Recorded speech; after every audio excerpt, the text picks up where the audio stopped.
Guess what? This is your last Flummoxed Friday before the DNN starts. Yay! And everybody's excited about that. I've been getting in stuff. I've been looking and seeing all the stuff you guys are sending in. So we should start off the show with a real bang. You guys are sending in some really funny stuff. So, oh yes, there's my Canadian brother. Canadian brother. How come you say that two times? I've always wanted to ask you that. Maybe you can put the explanation in the chat. What's up, peoples? Uh, didn't I just see you? I'm gonna try to do this weekend. I hope I have enough time. I want to do another one of the videos, the 12-step videos. It's like at this rate, it's gonna take me 2 years to do all 12 of them. So I'm gonna try to do one this weekend and start, being more regular with that, so that doesn't drag out for all of 2021.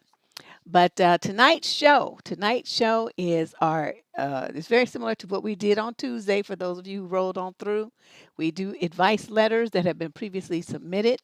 I read them. I'm hearing them for the first time when you are, and then I give an answer. Off the top of this big head. Usually I'm on track, but sometimes I miss things. So if you wrote in a letter this, that you got noticed, because I think Candace has started sending out a thing to tell people, that their letter was accepted because before people never knew. And that the letter was accepted and that it'll be, in the show either today or tomorrow. I mean, today or Tuesday. And so just listen. And if you hear your letter, be sure to check the chat stream as well because they often have some special insight because they live in the geographic area or the country that you live in. So they know more about it than I do because I'm way over here in the USA in California. We get a lot of letters from Canada and the UK lately. All right. So let us get started. For those of you who like to keep track, we have 25 questions again. Oh, wait, 25 questions plus bonus question from the wall. So that means actually 26. Well, let's hope the bonus one isn't very long. All right, you guys ready? Yeah, ready? Where's Shay? Well, we'll see if she comes. If people start getting too jiggy, Leandra, you here? So you'll be inducted again. Sorry. Let's get started. Question number one. Female, 29 to 32, from Macon, Georgia. My husband made an inappropriate comment towards my friend while drunk. Oh boy, what a hot mess. And I don't know if I'm overreacting or not, so I'd like your take on the situation. My husband started drinking more often after he lost his job about a month ago. He tends to be quite mean and frankly unbearable when drunk. His backhanded comments, even when he isn't aware, the behavior is just so, and then she put dot, dot, dot. But oftentimes he'd go to bed after drinking too much, so I don't have to deal with this very often. But yesterday I had my female friend visit after not seeing her since December 2019. She just got back to the state from the West Coast, and I arranged for her to visit me and talk a bit to hear about her life there. My husband was out drinking with a friend of his. He returned home and wanted to sit with us despite being so obviously drunk. I tried to get him to leave us alone till the visit was over, but he just dropped to the couch and said we won't even notice he was there. I gotta say, my heart was racing, thinking that he'd slip and say something rude in front of my friend. And I was right. He started commenting on every topic we talked about, then apologized for interrupting, and then he'd do it again. I was asking my friend, there she is. Hey, Shay. I was asking my friend about her ex fiance, and she was telling about their fight that led to separation, which is why she came back to Georgia. My husband kept making faces and shaming my friend's ex for his behavior. He then directly started talking to her about her ex's quote type and how she needs to avoid them. My friend made a comment about her just needing her ex and how he wasn't supportive during a series of family death slash conflicts. My husband, oh, this is long, but this is juicy, huh? My husband complimented her, saying she's attractive enough to find someone who deserves her. Okay, he's starting to edge into territory he should not be edging into. She nervously smiled, then leaned back and said that he sees that she's so attractive and had no problem hooking up with her if she wasn't my friend and didn't know me? Oh my God. I froze in my place while he kept on and on about it. My friend looked extremely uncomfortable. At this point, I had no choice but to tell him to go to the bedroom right then. He tried to argue that it wasn't cool for me to act like that in front of our guests. I kept my mouth shut, otherwise, he'd relentlessly argue till he was blue in the face.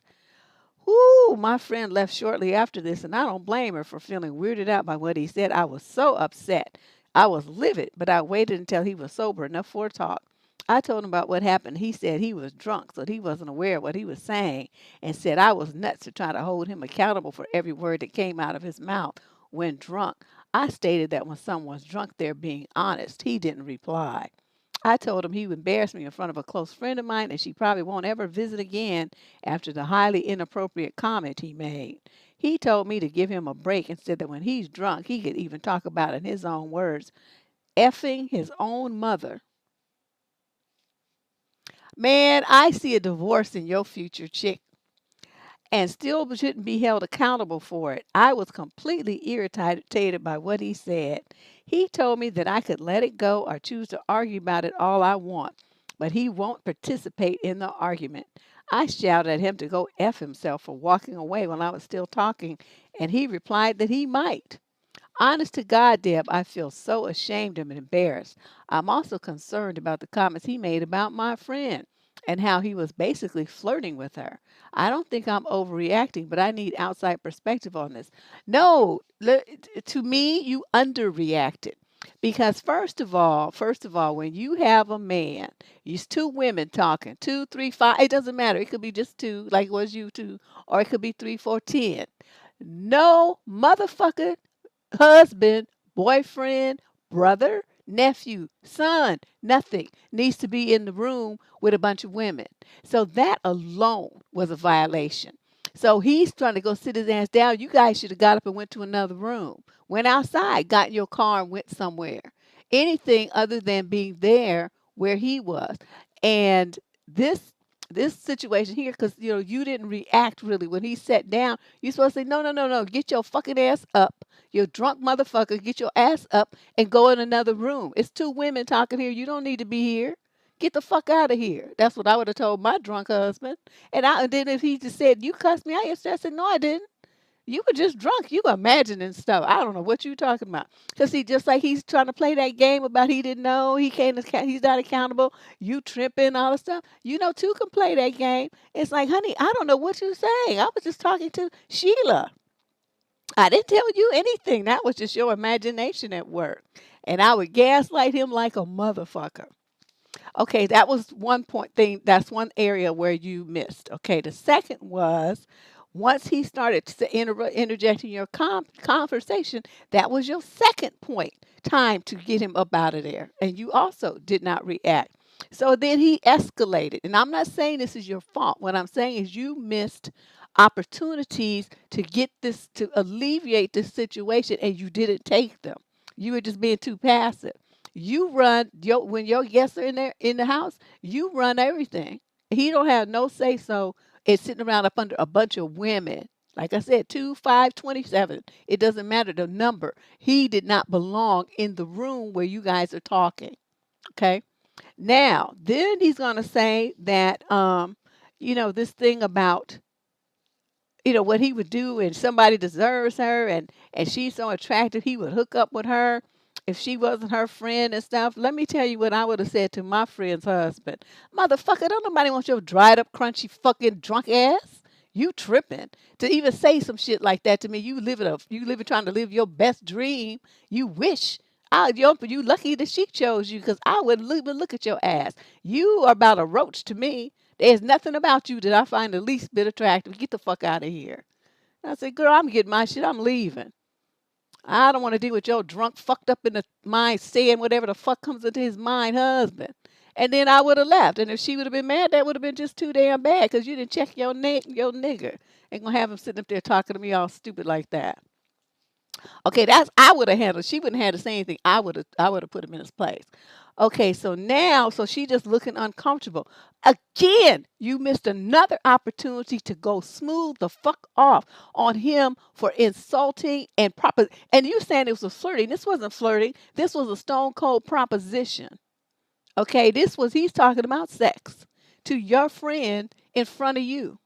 Your husband did that. That's not flirting, dear.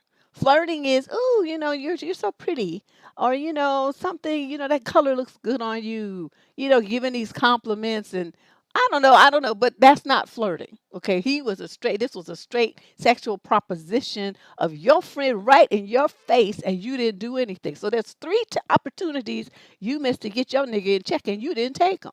Okay, so your friend left. You can bet she's never coming back to your house out while he's there, unless he's out of town, dead, somewhere in another country, somewhere in another state. Then she might come.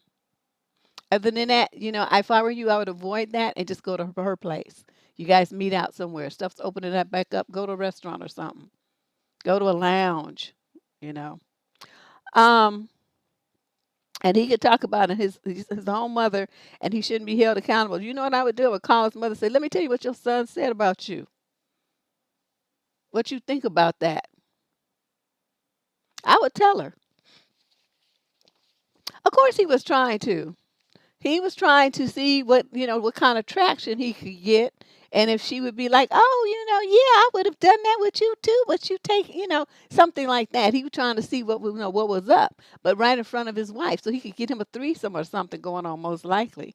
But no matter what, girlfriend, no matter how you want to, look at this, dismiss it, or go along with the nonsense that your man is talking, your marriage is a sham. This man has no respect for you at all. And I don't know, how much of this kind of stuff happened before he lost his job and started doing all this drinking. But to me, the fact that you have a husband who gets belligerent and all that kind of stuff once he has a drink, that alone would send me out the door. I'm not dealing with that kind of stuff. You have to respect me, and I want a husband who respects himself. So I don't deal with drunks or alcoholics, druggies, none of that kind of stuff. No kind of dependence on anything that's going to take you outside of yourself so that you can try to use that as an excuse for why you mistreat me and people who are near and dear to me. That's not going to fly. You're going to be a divorced motherfucker. And that's just the way it is. So, again, this is another example of a woman not having the kind of boundaries that I would like to see you have as women to enforce respect, and if you're not being given it, to demand it and to get rid of any man who refuses to give it to you. This guy evidently has been disrespecting you for so long, he felt totally comfortable in escalating to that level. That's what I'm trying to get you to understand. You, even to this point, don't really understand how deep this disrespect goes. And the fact, because you didn't say anything. You waited until all the stuff. I mean, why are you trying to show him all this respect by waiting until your company leaves to go smooth off on him? He's not showing any to you, so that removes any need for you to do the same. Okay? You down in the South, you in the where Macon, Georgia. So I know that's you got raised on that man, submit to your husband and all this old shit. That Southern teachings that they do to women. I know you got that in your past.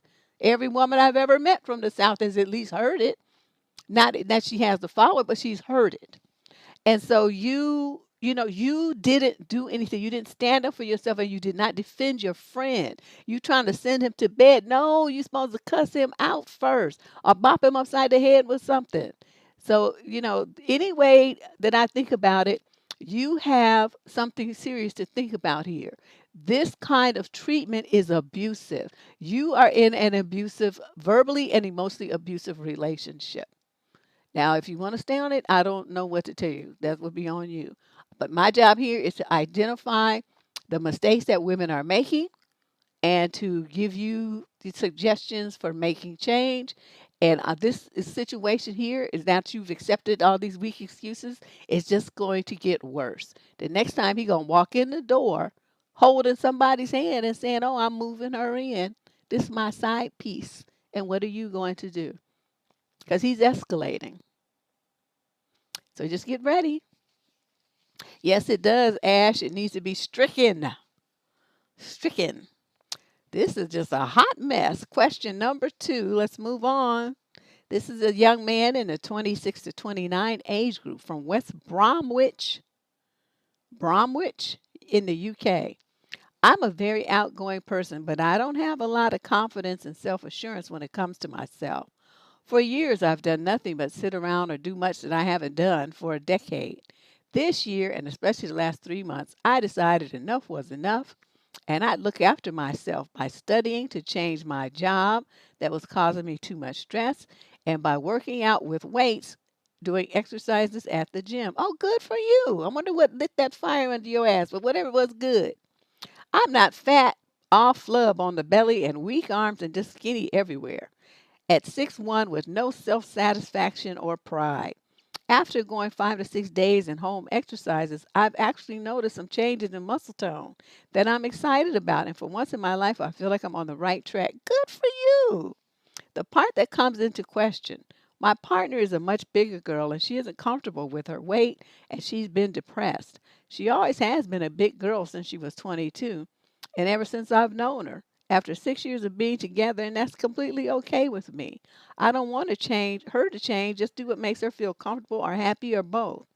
Still being a bit self conscious, I check my progress in the mirror to see if any body part feels like it's gotten more tone, and when she says something nice, I feel like $1,000,000.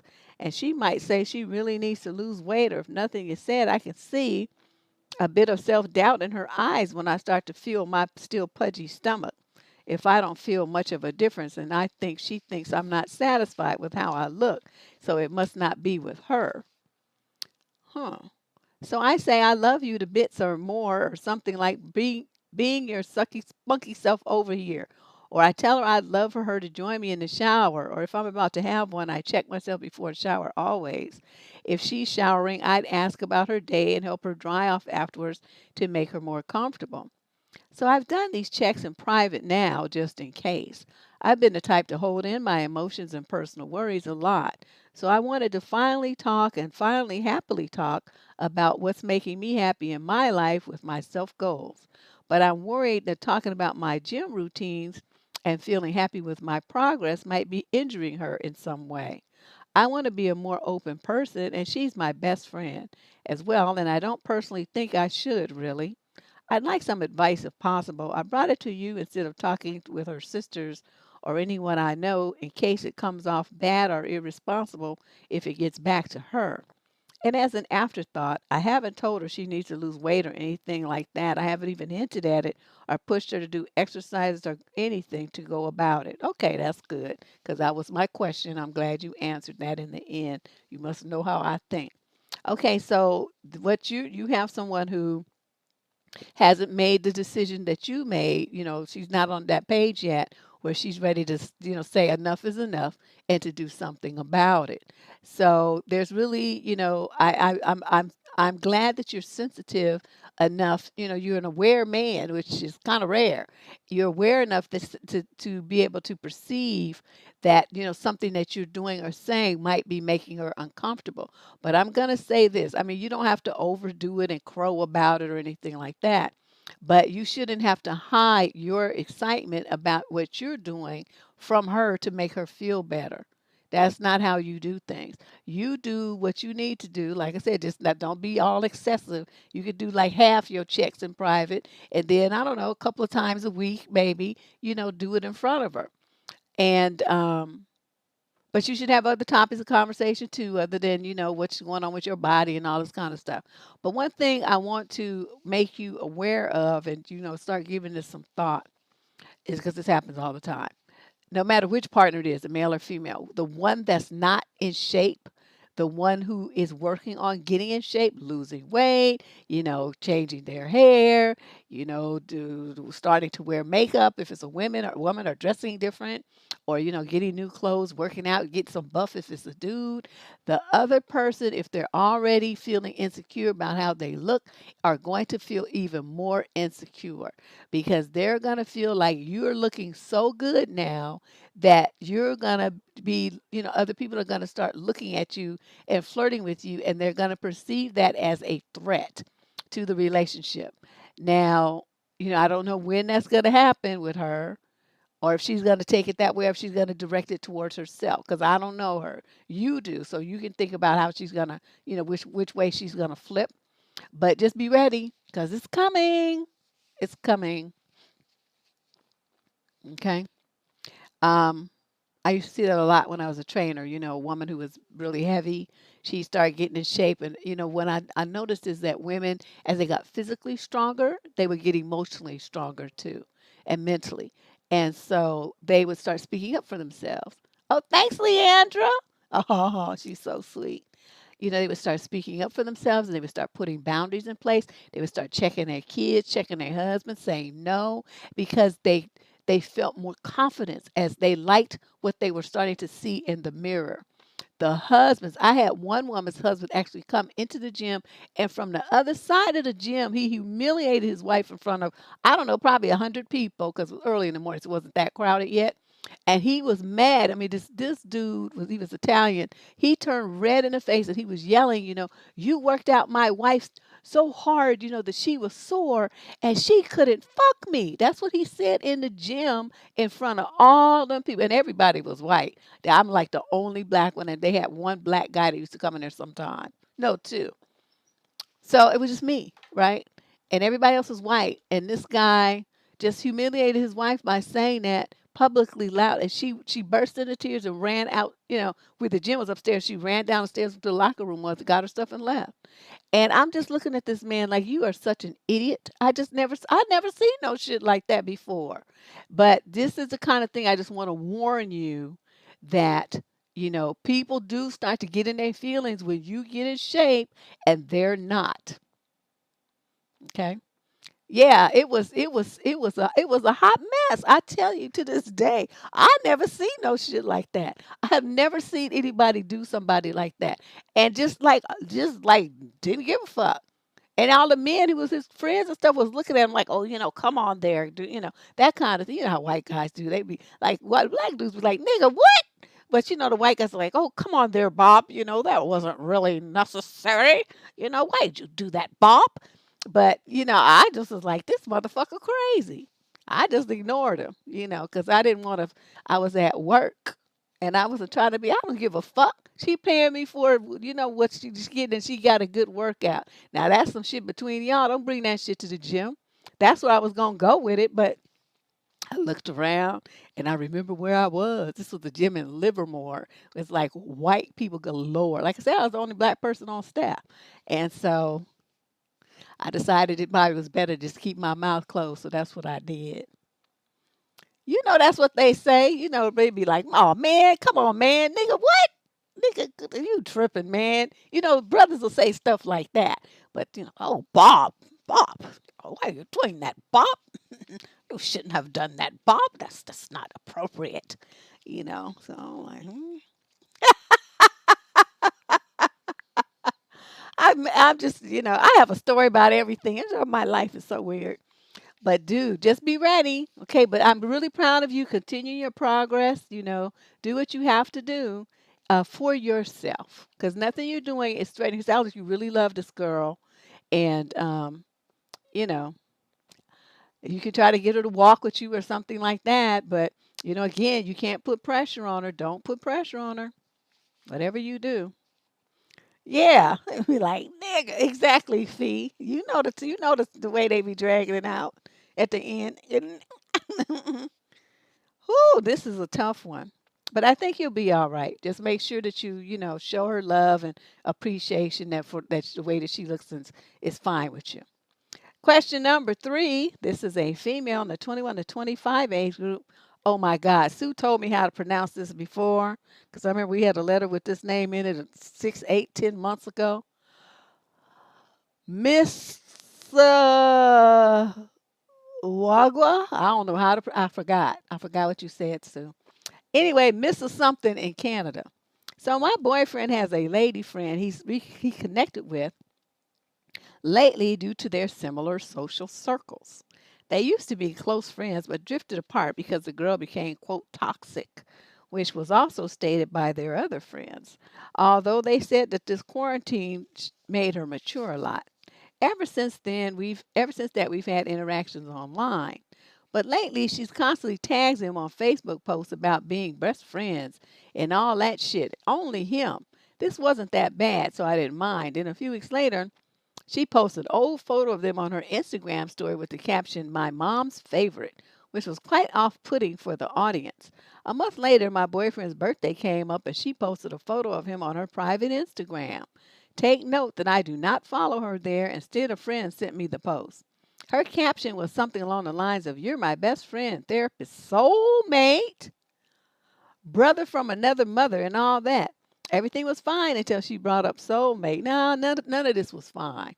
Also, the only time we've ever talked is when she brought up my boyfriend's birthday and asked if I had plans, and she wanted to help if so. She also sent him gifts last week. I trust my boyfriend a lot, and I'm not worried or threatened by her in any way. The way he replies and interacts back with her on social media actually communicates that he's not interested. The things she does are so over the top sometimes that she seems to be all over him as much as she can. Also, my boyfriend has a lot of close lady friends, but she's the only one that's ever been like this. I plan to remain unbothered by what she's doing unless she really oversteps boundaries, since I don't want to stoop down to her level. What do you and the ladies think about this situation? Any questions and advice are welcome. Girl, no, no, no, no, no, no. You had a wrong attitude. You trying to take that high and mighty like you a princess or some shit kind of attitude. No, my dear, this is not when you take the high road. What you do is rip off your clear kid gloves, put your hair up in a ponytail, take off your ears, grease up your face, and get gully. So what you need to do is make a post and tag her in it. And then you say, "I don't know why this bitch is so desperate, posting all this stuff about she's my man's boy, soulmate, and all this kind of stuff. She ought to have a man of her own to be talking about him being her soulmate. My man's not interested in her. He laughs at her stupid, desperate ass. Blah, blah, blah." I would say so much I would say so much shit about her. And then the gifts that she had sent him, I would send them back. He would be like, "Oh, she sent me gifts." I said, "No, she didn't." And send her that shit right back, smashed up. If it was closed, it would be cut up. I would do everything I could to hurt her feelings and let her know that this little game you playing right here, this ain't happening. And people say, "Deb, you're just really jealous. You don't even understand." This is not jealousy. This is not jealousy, not when I do it anyway. This is me fighting fire with a flamethrower. I don't do silly bitch shit. Okay. And when you see somebody trying to be a silly bitch, this kind of stuff here is disrespecting you. If this were my man, it would be disrespecting me. So I don't do disrespect. Instead, I'm going to light your ass up. And so she would get clowned all over social media, everywhere. And I put a picture of her up and say, "You want to see what a desperate bitch look like? This is her right here. This is what it looks like." And all the stuff that she's doing. And asking if she's had plans. You supposed to say, "I have plans with my man." Bitch, what you asking for? Go do something with yourself. You're not invited. It's a party for two. And that don't include you. And don't send no presents. I'm going to send the shit back. You know what I mean? So a lot of people think, that when you cut up like that it's because you're jealous. I don't get jealous, but what I do get is pissed. And this kind of stuff here, she's trying, all of these things are directed at you. You don't even understand it. You think that it's just nothing and I'm just gonna ignore it and I'm not gonna stoop to her level. That's a stupid thing to do. So that's why she keeps doing it and being just unescalating because you haven't done anything. So the way that you haven't responded makes it look like you either don't get the fact that somebody is bitch shit attacking you, or you scared and you don't know what to do. And neither one of those are attractive things, an attractive way to present yourself as a grown woman. So you're supposed to check this bitch. And since she's trying to use social media, I would use that venue too. And I would clown her until there was no tomorrow. Honey, yes, petty boots all the way up to the hip. All the way up them hip boots like the people wear to wade out in the water and do trout fishing. Yep, petty boots. And she's like, "I trust my boyfriend a lot." This doesn't matter what you trust him. That does not matter at all about what you do about trusting him. This is a direct attack on you. I wish you understood that better. How old are you again? Oh, you're only 21 to 25. Yeah, you still kind of young, so you haven't really had a whole bunch of interactions with silly bitches yet. But this is a good training ground for you. Recognize what's happening and do something about it. Don't keep sitting there all passive and stuff and writing me. Obviously, the shit bothers you. That's why you wrote this long ass letter. So do something about it. Okay? Stop sitting there like, oh, I'm just going to take the high road. I don't want to stoop to her level. I'm going to go lower than her level. So she's at bitch level. I'm going to be super bitch level. She's at start fire level. I'm going to be flamethrower level. Like I said, this is just, I don't know. You better do something. You better do something. She clowning you all over the internet and you just sitting up there writing me. Question number 4. This is a male in the 21 to 25 age group out of Oakland, California. Oh, a homeboy. My girlfriend has recently been in touch with her ex, and I feel that she has overstepped a boundary. I'd like your take on things. We've been together for more than a year now, and we usually don't face any issues, and if we do, we communicate it out, which I feel is healthy. We are 21 and 22, respectively.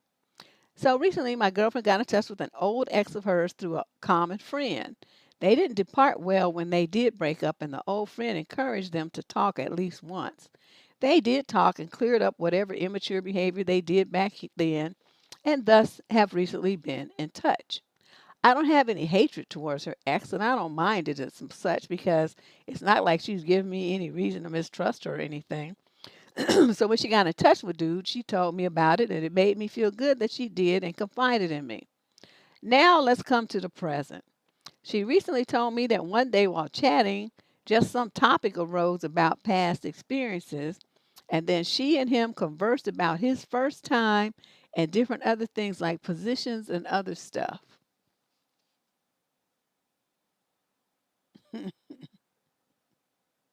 Your girlfriend is stupid. Okay.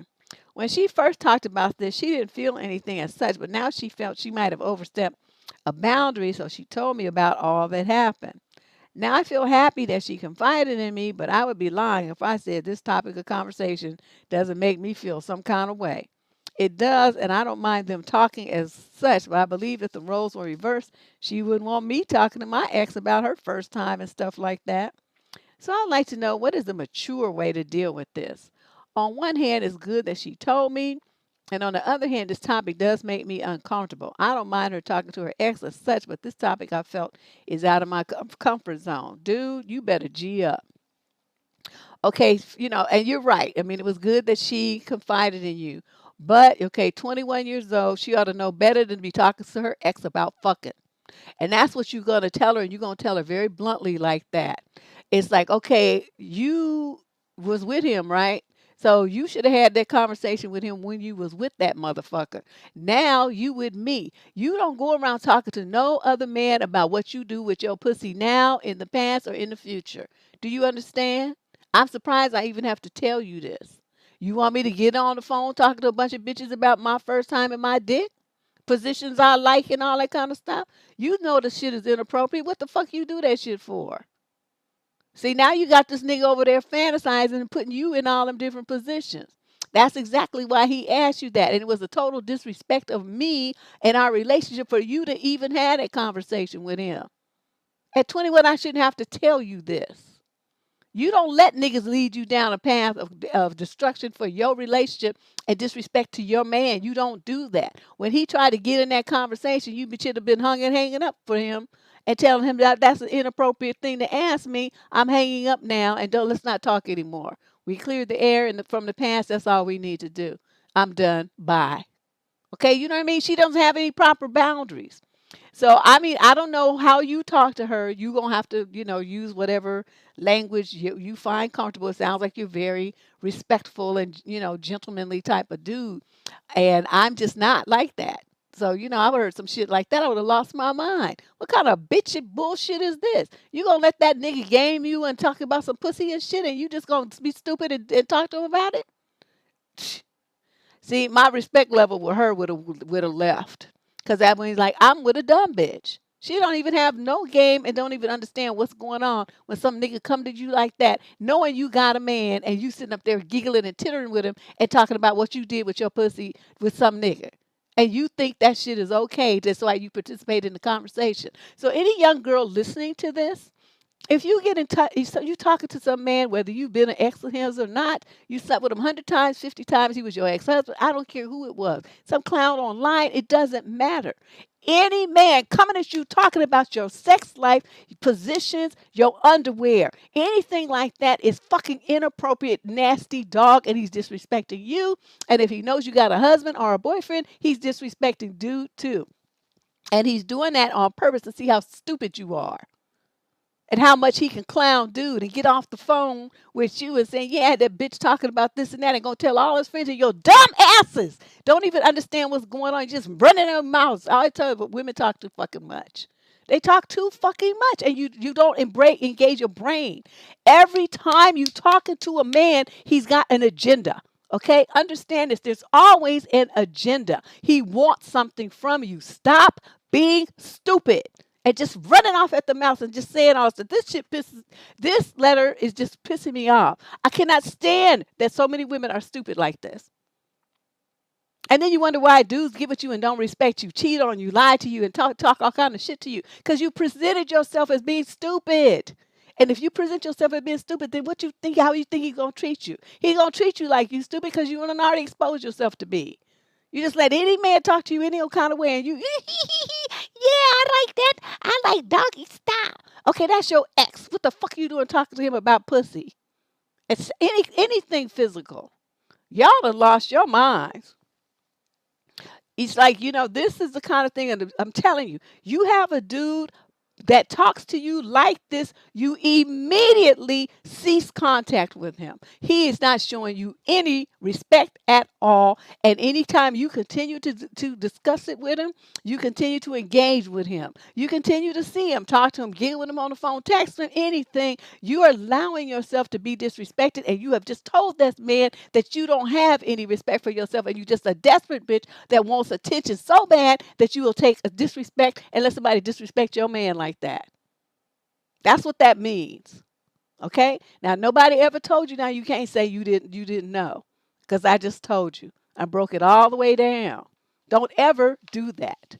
So dude, you can show your girl this clip of the video so that she can feel appropriately stupid. And young lady, you hear me say it to your face. You're stupid. Okay? Wise the fuck up. You too old for this. 21 years old is plenty old enough to know this game. Okay? I'm just like, this shit pisses me off. I hate to see women disrespect themselves and be stupid, just intentionally dumb.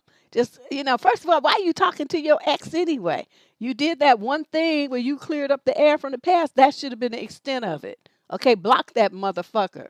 You don't need to be staying in contact with his ass. You got a man. Your attention, you want to talk on the phone and giggle on the phone with somebody, it should be with your nigga. Okay? Not some random ex that you obviously didn't work out with, because that's why he's an ex.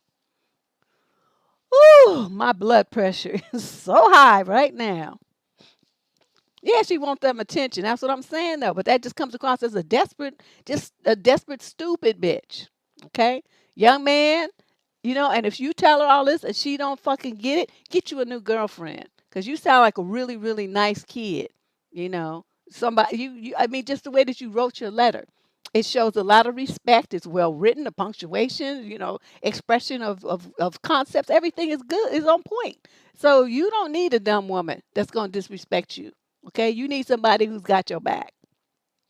Question number 5. This is a female in the 26 to 29 age group from Montreal, Canada. I'm so hot right now. So I'm just looking for some opinions from you and the squad to see if I am possibly the one that is being unreasonable. Auntie Deb, I work from home and I only go into the office once a week. But I'm the one who cooks as my boyfriend is not good at it. Okay. He works a labor-intensive job from 6 to 2 each weekday. I have been getting really frustrated lately as I'm the only one who cleans, washes dishes, dusting, vacuuming, kitty litter, etc. His opinion is that since I'm not working as hard, then I shouldn't be asking him to help out with these things at the end of the day. I thought that having a partner meant not only having a companion, but also someone who contributes to the upkeep of the apartment. Am I out of line for wanting this? Nope. Okay, let's see. We're going to solve this problem with the kitty litter. You're going to give away the cat, right? And you're going to do it while he's at work. So he's going to come back. Well, where is, Roscoe? The cat. I said, well, I gave that bitch ass cat away. And he's gonna be like, well, why? I said, because you want to put that on me like it's my job to take care of your fucking cat. I don't want to be bothered with no animal. I already got enough work to do. So the cat's gone. So now nobody's being overburdened with vets and brushing it, cat hair and little kitty litter boxes. Plus, we'll save money because kitty litter is expensive. If he don't like it, guess what? Too fucking bad. Okay, so now, as far as dusting and vacuuming and all that kind of stuff, let it get dusty. See, me, I'm gonna be like a man. I'm gonna have selective vision. You know how they do? They just can't see nothing. They can't smell nothing. They don't smell garbage and stuff. I'm gonna be like that. I don't see nothing. I don't hear nothing, and I don't know nothing. That's how they do. And so that he's gonna be like, well, where's the food? I didn't cook because I'm tired from doing all the dusting, vacuuming, and all the other stuff I have to do. So that's gonna be on you. Are you gonna buy some food? I don't know what you want to do. And I hope you don't have to. You're not doing his laundry and all that kind of stuff, right? Just go on strike. I'm not doing shit. I'm not doing shit. Heck, Michelle, I'm trying to tell you. Now that kitty would be outdoors, outdoors. Become one of them. What they call it, a feral cat, because I would toss that bitch ass cat. I'm telling you, I'm not doing that. I'm not gonna be worried about some animal, and you try to overburden me with responsibility. Lucky I don't put your fucking kids out in the woods. Shit, but your cat is definitely gone. If it gets eaten by a bear, oh well. You should have took care of it. No, it's not my fault. But yeah, that's how I would do. I'm like, psh, I don't give a fuck. I don't know. I don't know. I'm just real hardcore when it comes to this kind of stuff. I'm just a bunch of stuff I'm just not gonna do. And if I had to tell you as a grown man that the place that you live in, you think that you have a fucking maid service? Nah, nah, son. That's another thing you could do. Though hire somebody and make him pay half. Yeah, see, that's the kind of thing. That's why I live with one dude and then I live with my husband. Of course, I live with my brothers and but my mother wrote her. Our house was spotless. I wish my house could look like that, but she had us, honey. We was like little mini maids doing all the cleaning. In our house, we had a 10-room Victorian, 2 floors with them long ass Victorian hallways. I don't know if you ever see the Victorian in San Francisco. Oh, they're like, I don't know, 16 feet ceilings or something, giant windows. I mean, the house was huge. And that's what we had, so every summer we waxed the strip floors. We had to polish. We had hardwood paneling, like on the lower part of the wall, and then the upper part was white. So we had to wax that. My mother had us, honey. We was working like we was butlers. I'm telling you, it was terrible. But, I just don't, I'm not going to do everything. You live here too. You're going to chip in. And that was my mother's attitude, and I agree with that. We lived there, and there was more of us than was her. So why should we help clean up? So you have to think about that, young lady. How much of this you want to tolerate. I mean, at some point, you might want to consider if this is his attitude, like your time is not as valuable as his. You might want to consider moving out and ending this relationship because his attitude is fucked up. It's like he thinks he's supposed to just go to work and come home and everything. You're supposed to go to work and then everything is supposed to be done. But because you don't do a physical job, that you're supposed to do all the physical job at the house. It's like, no, no, motherfucker, I'm not married to you. And I'm moving out on Friday. So you can worry about your house and your dishes and stuff at your house. And don't think you coming to mine with your nasty ass.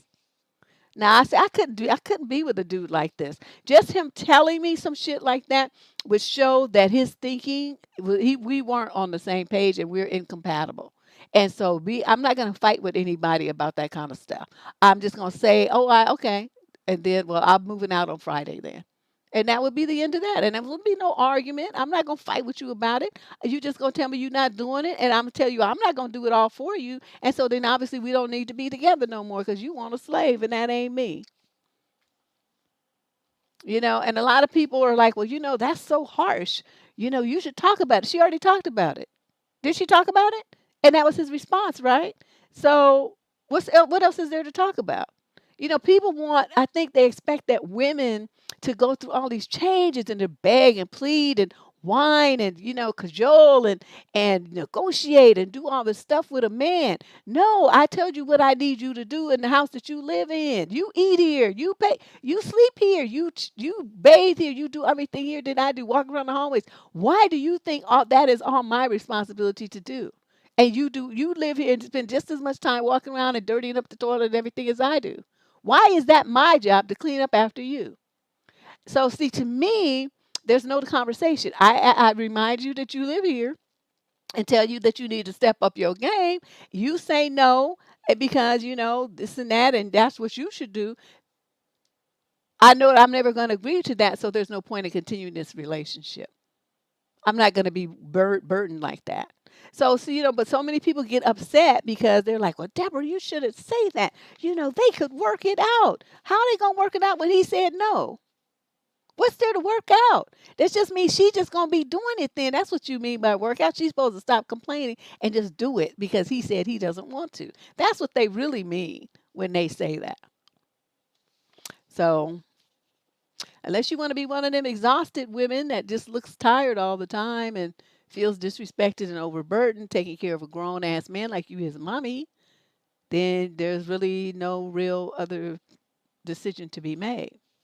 Let's move on to question number 6. This is a male in the 26 to 29 age group from Minnesota.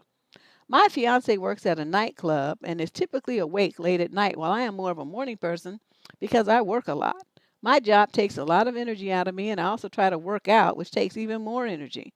By the end of the day, I'm exhausted, and I pass out within 10 minutes of getting home. Oh, you poor thing.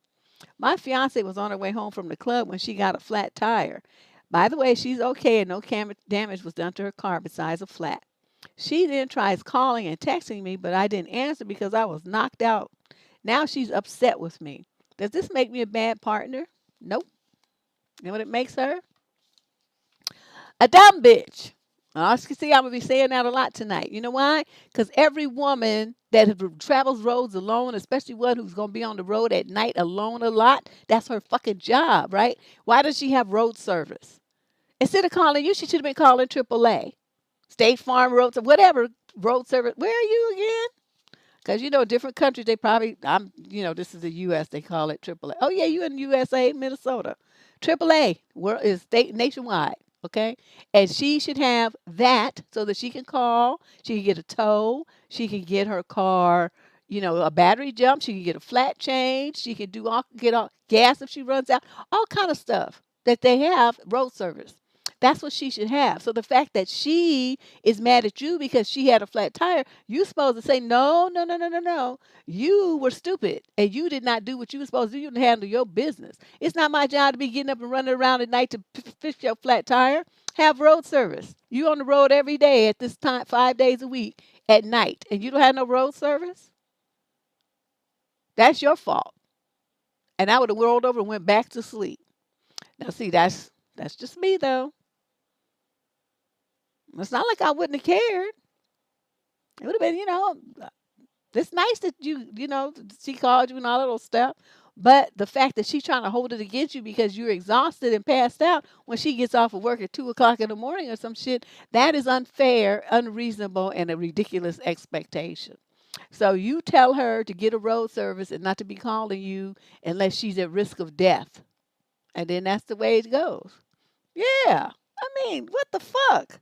I'm telling you, I would be a terrible boyfriend. I already know. Because she called me trying to be mad at me about some shit like that. She would have been every kind of dumb bitch I could have thought of. It's like, don't be trying to put that shit on me because you didn't handle your business like an adult. That's your fucking fault. I don't give a fuck. You can hitchhike. You could ride on the back of a turtle to get to where you trying to go. It don't matter to me because I'm in my bed sleeping. My car is running and I got road service. And I'm a dude. Yeah, they quick. So, I'm like, oh, one time I had a rental car. Oh, this was terrible. I had picked a rental car. I think I had the rental car about 2 days. And I went through this area where they were doing like road construction. And you know how they have those metal, what is that stuff called? Rebar? Those metal like poles that they, secure cement with. I don't know how these construction people did that, but they had one of those bricks with the rebar poking up out of it in the street. and the street lights were out in this particular area because they was, they had the power out. So you just was using your headlights. I didn't see this thing. I couldn't see it. And honey, I drove the car and that rebar dug into the underside of that car and went, ripped that metal. It was awful. You can smell gasoline. I jumped the fuck up out of that car and I ran to the side. And when you have a rental car, you don't call. I mean, they have like their own tow service, right? So I called the people and told them, I said, there's gas smell coming from the car. I am like on a block away from this motherfucker in case it blows up or something. And you all better hurry up and get here. And so they came, and so the guy, they drove a different car. So, two guys came, and they just swapped the car out right there on the spot. And then I got in the other car, and yeah, well, it wasn't my car, Kimberly. It was the shortcut to go to where I was trying to go. So I went by the construction. And that turned out to not be a good idea. But I'm so glad it wasn't my car. I tell you, I think about that a lot. Like, ooh. Yeah, the tow driver just looked at the car. The car was fucked up. They probably just had to junk it. Ooh, my goodness. Yeah. So anyway, yeah, road service. Question number 7, female, 37 to 45 from Washington, D.C. First off, thank you, Dad, for your wonderful channel. Oh, I'm getting buttered up. This must be a good one. I always like hearing about everyone's experiences, and it's a wonderful outlet. I have a couple of questions as it pertains to women who are professional minded and have high earning incomes. Number one, I've been frequently asked what I do for a living, and I don't want to tell them right off the bat. What are some ways to avoid answering this question if I'm looking for a serious type of fellow? Number two, if someone like me were to get married, what would be some ways to protect my assets? I'd be looking to do this without a prenup because that would put the guy on notice and would probably turn him away. I did ask my accountant and he said get a prenup. Well, you don't ask an accountant. This is a legal matter. What you do is consult an attorney, okay, not an accountant. They just handle money. I mean, you might have some who's like a certified CPA who's got some other certifications and something else, but ideally, if it's something like this, you would consult an attorney. I would say right off the top, you would probably, if you have like numerous properties and something that you really want to protect, you would probably need to form a PLLC or LLC, or even if you have a lot of stuff, a corporation, maybe, depends. But anyway, consult which structure would be the best for what you have and what you want to do. And other things, you might consider like setting up trusts for future children. I mean, I don't know, what your plans are there, but I would consult with a trust and estates attorney first. Okay, and a lot of them are CPAs, so they, you get them both in one. To question number one, what do you do for a living? You don't want to tell them right off the bat. Well, then just lie or tell them some kind of, vague variation of what you do. Like, say you're a partner in a law firm. Your name is on the letterhead and all this old stuff. Are you a high level of year 4 associate about to make partner? I mean, you up in the high income bracket. So you might say, oh, I work at a law firm. And he's gonna say, oh, well, what do you do? Oh, just paralegal stuff. Right? Well, attorneys do paralegal stuff. They do a whole bunch of other stuff too, but they also do paralegal stuff when they don't have a paralegal, right? Or say, you're an engineer, or something that's like, oh, I don't really do anything. I just pick colors and help people pick design. So then he's gonna think, oh, she's some kind of interior designer or something like that. But that's not really what you said, you know. Oh, she could say she's a receptionist. Yeah, she could do that too. I work in the copy room, whatever.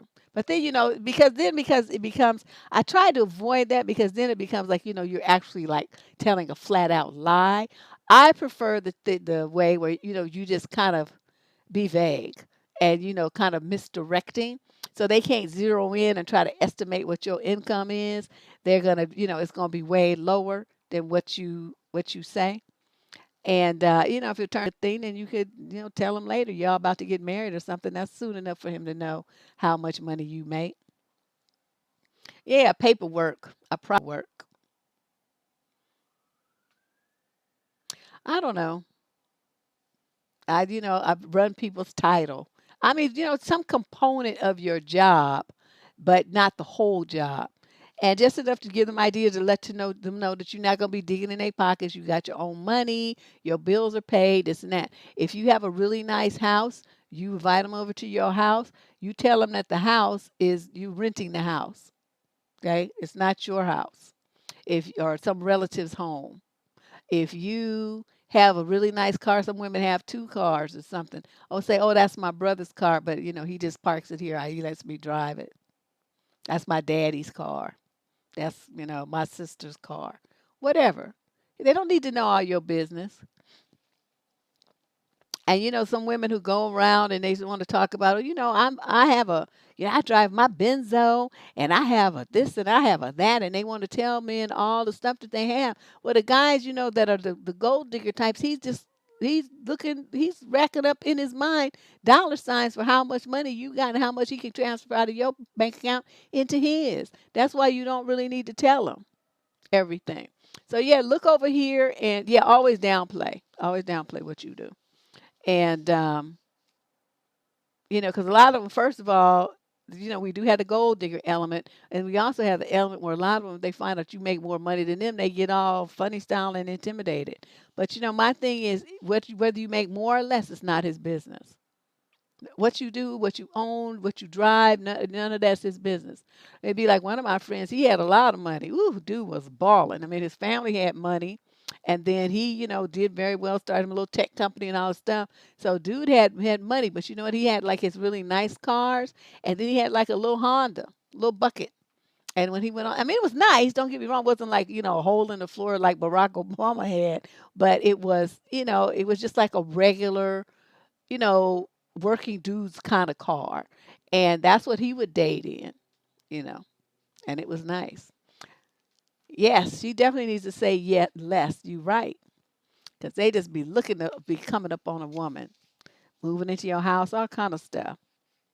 Yes, I don't know. I think for me, I would definitely put I would create a PLLC and, so it's a limited liability corporation. And I would put all my stuff in that, under that corporation. And then nobody can touch it. Question number 8, male, 30 to 35, from Aberdeen, Scotland. So I've been close friends with this girl for many years, but I need some advice. I am 30, she's 28. She has ADHD and gets super stressed. There are times when I go to pick her up from work, etc., and she just sobs and rants about what upset her for hours on end. I don't always know what to say or do, though.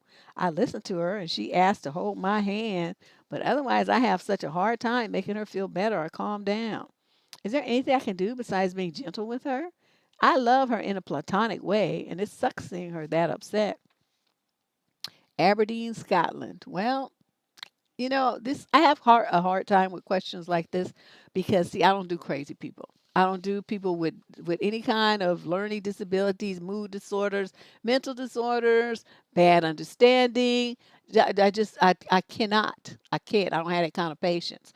So see, she's like flipping out and crying and all this kind of shit. I say, bitch, shut the fuck up and stop fucking crying. Who do you think want to hear that bullshit? You all stressed out, but now you trying to stress me out. Get out of my car. Walk home. Maybe the long 5-mile walk you need to do will help you. By the time you get there, your stress will be alleviated because your ass will be so fucking tired. Yeah, for hours. And he sits there and listens to that. It's like you a glutton for punishment. I don't want to hear that shit for 10 seconds. Somebody might complain. Okay, maybe 30 seconds. Like, oh, my day, my job is just saw them bitches there, this and that. And then we look at each other and we laugh. Okay, that's the end of it. That's all I want to hear. Okay, you better sum that shit up in 10 words or less. And then let's move on and talk about something else. Because I don't work at your job. There ain't shit I could do about the crazy people that's bothering you at your job. I don't have nothing to do with that stuff that's going on at your job. And this is it. This is the extent of my worrying about stuff. And notice how I do it. I read the letter, I get an answer, I move on to the next thing. You got a friend, you got to keep going back and back and getting the same stuff over and over. And there's no resolution to it. See, I can't do that. I can't. I cannot do it. So you looking for me to tell you how to make her feel better? Tell her to see a shrink and to pay the shrink to listen to her problems because you can't do it anymore. Now, you want to keep doing it, you can do that. It's a free country in Aberdeen, Scotland. But I mean, you asking the wrong person this question. I don't have patience for this kind of stuff, and I could never recommend that someone sacrifice themselves like this for someone else. I can't do that. To me, that is the antithesis of what I recommend here. Okay, my channel is about people empowering themselves, taking care of themselves, and establishing boundaries. This kind of thing, we just let her dump on you over and over and over and over and over, and be her punching bag, her emotional punching bag. I can't co-sign on that. Question number 9, female, 21 to 26, from Pennsylvania. Hi, Miss Deb. I recently started a part-time contract job in a law firm. I do printing and reception work. It's not related to my major, nor is the pay that great, but I figured the experience in corporate America would make up for it. The job hasn't been going the way I thought it would. The company that employed me has set up less than 8 hours of training. I let my manager know I wanted more training, but he told me that I'd be fine. The firm is opening back up in 2 weeks, so I'll have to learn more things on top of the stuff I'm trying to grasp. The person who runs the office, who is employed by the firm, is barely there, so she's not a good resource. I've only worked there for 2 days, and I'm already finding myself coming in early and staying late. I work 5-hour shifts. I don't feel secure in my job because of the lack of support. The last person in my position received no formal training and had to figure out everything on her own. As a result, my department is unorganized. I'm so frustrated that I'm considering leaving without submitting my 2 weeks' notice. I'm an at-will employee. I know under normal circumstances, quitting without submitting a 2 weeks' notice isn't professional, but I feel like my employer didn't live up to their end of the bargain. I asked questions about the job during the interview process, but was never told about the small window for training or that I'd be working alone. I feel that it's better to just quit now than wait until the office completely opens. I'm financially stable without this job, so money isn't an issue. What say you? You did not give me any information about what kind of training it is that you're talking about. You just saying vague training. What is that? That don't mean nothing to me. You spend a lot of time talking about all this other stuff instead of talking about what the meat and potatoes is, which is the training that you wanted. That's what you should have been telling me. I don't know what it is you're talking about. You know what I mean? But I'm gonna say this: you're doing printing and reception work. How complicated can that be? Are you kidding me right now? Okay, there's only certain things you do at a reception. You accept packages. People come and pick up packages. People come in for meetings. You answer the phone. You transfer them to the person they're supposed to go to, and you might maintain logs for stuff like, I don't know, FedExes, but usually they do that in the mail room. But in some small firms, the receptionist does it. Um, you know, and you give out security, name badges and stuff like that, and you tell people where the conference rooms are. Maybe you hop up and go see them to it, show them where it is and direct them to the person's office or something. You call the person, say your guest is here. I mean, you look on a chart; they have extensions on a piece of paper on the roster. How complicated is it to be a receptionist? It's not hard at all. Okay, you open up the mail if you have to, but again, usually they do that in the mailroom, so you don't do that either. So I'm trying to figure out what is it all this training that you need to make photocopies and reception. See, this is what you should have explained. So, and the thing, I mean, printing, like, don't you know how to use a copy machine? The most that you might need to know is where certain kinds of color paper or heavier paper cardstock or something is. I'm not, based on the wording that you use here, printing and reception work. This is not a complicated rocket science kind of assignment here, and I'm not understanding what you need more than 8 hours of training for. This is something you should have been able to pick up in 2 or 3 hours at the most. So I'm going to say this. In order to get the experience in corporate America that you're talking about you want, you cannot quit. You're going to be frustrated at everything that because it doesn't go the way that you want to. That's very childish and immature. Instead, what you do is roll up your sleeves and you walk around and you investigate. You take charge of the job. That shows leadership. It shows initiative. It shows resourcefulness. You're not showing any of those traits. You're acting like a big baby. You're going to work at a law firm. That's the kind of stuff that they look for. Actually, any firm these days, because everybody's looking for work.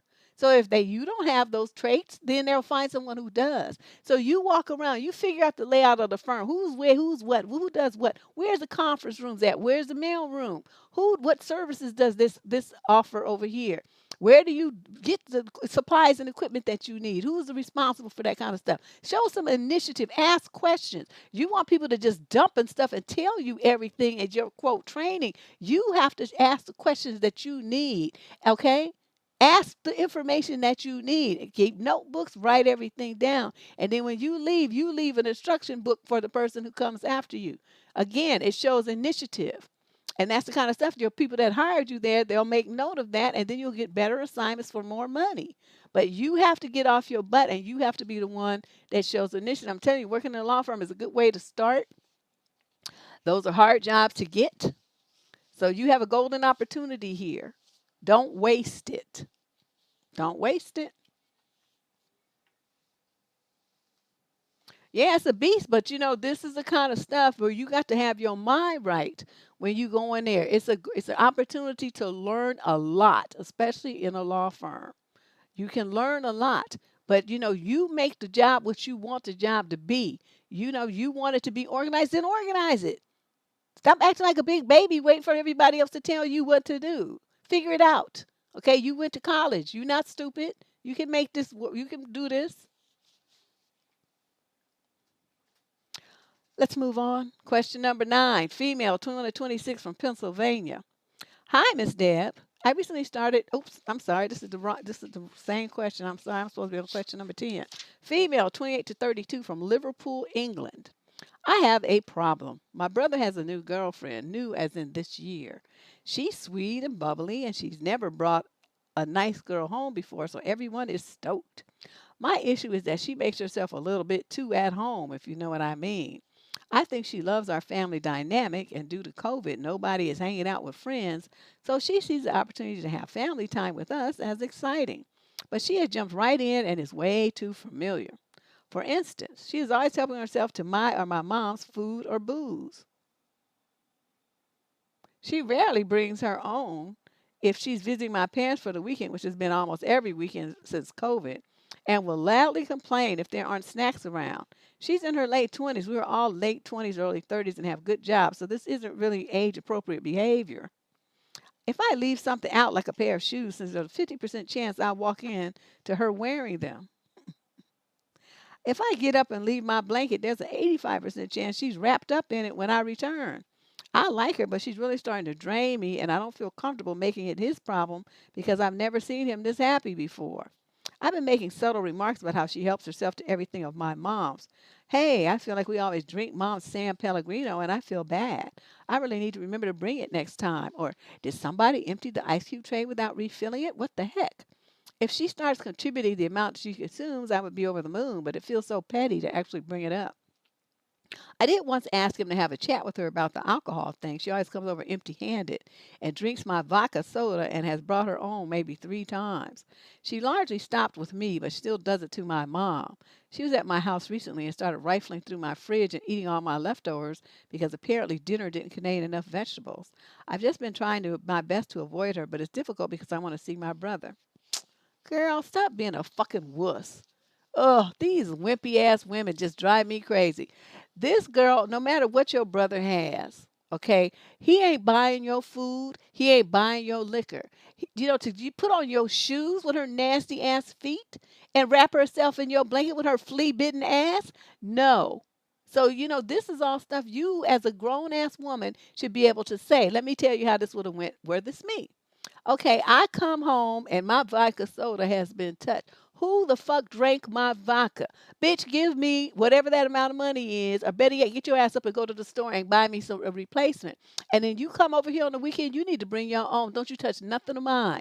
You dealing with him, but I'm not fucking you. So you don't eat my food, don't drink my liquor. Do I make myself clear? And leave my mama's shit alone too. You need anything, that man right there is gonna either get it for you or you're gonna bring it for yourself. Do I make myself clear?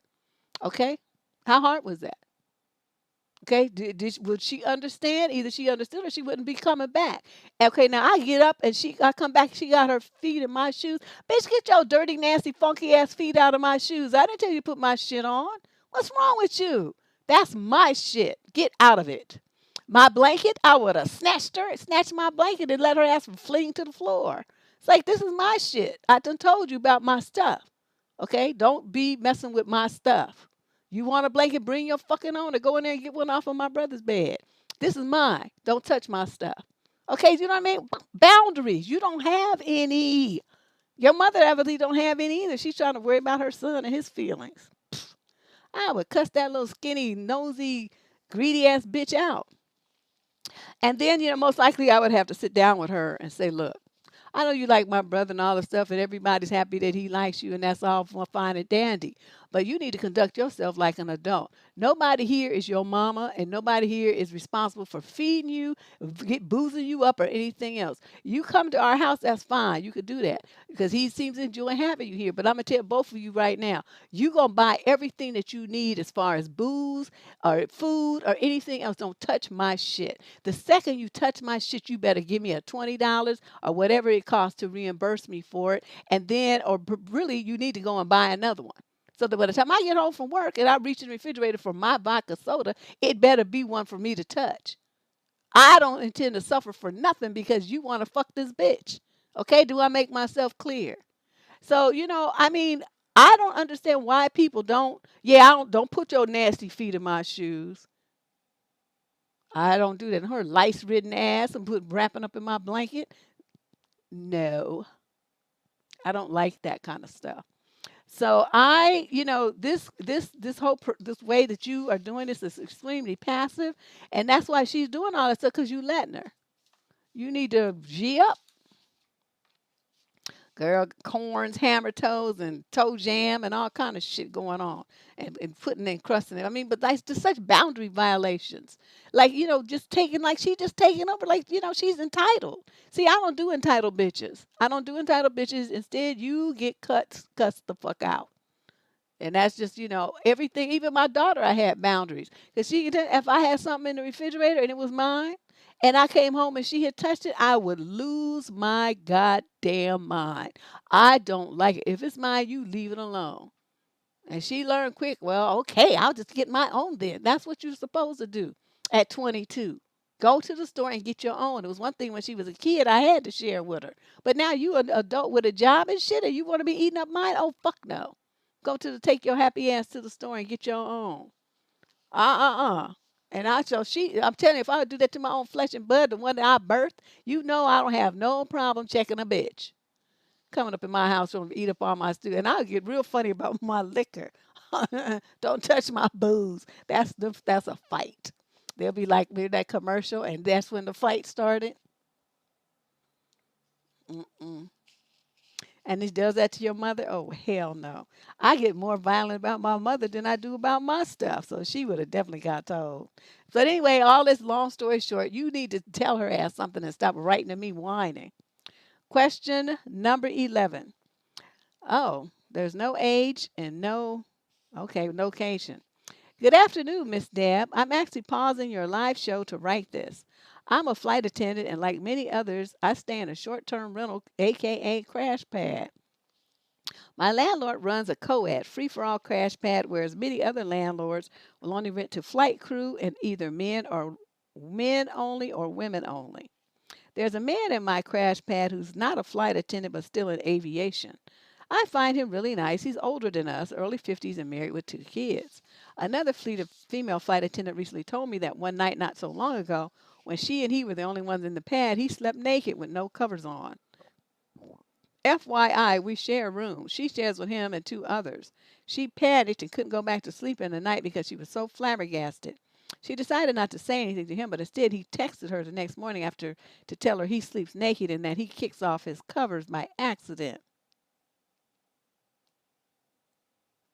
He hoped she didn't mind, wasn't offended, and then that's how he prefers to sleep. He said in a string of texts that if it happens again, she should just slap me awake. LOL. She's terrified to be alone with him in the house, as she says he looks her up and down and licks his lips every time they're alone.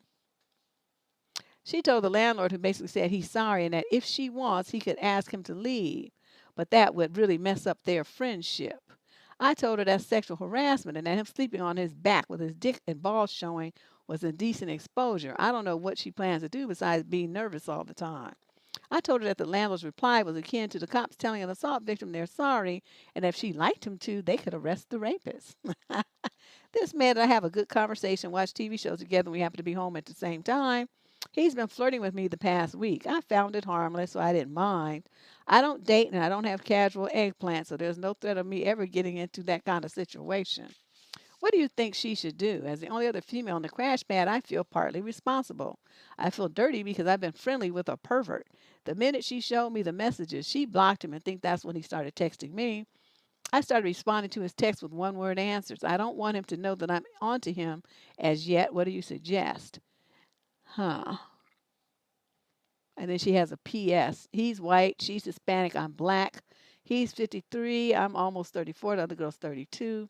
He also wrote a comment about how she writes in English really well for a Puerto Rican. There's so much more to tell, but I already feel guilty for writing such a long ass epistle. Please tell me what advice you'd give. Okay, I got all kind of advice. First of all, is there ever a time when you and the other female are in the place together when he is there? Ideally, that would be the best thing for you to have a conversation with him together. Okay, now he prefers to sleep that way.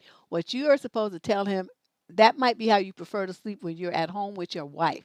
Right now, you're with people. This is a work environment. Put on some fucking clothes. We don't care if you're not comfortable for that one night. You have to worry about the other people that you're sleeping in the house with, the room with, whatever.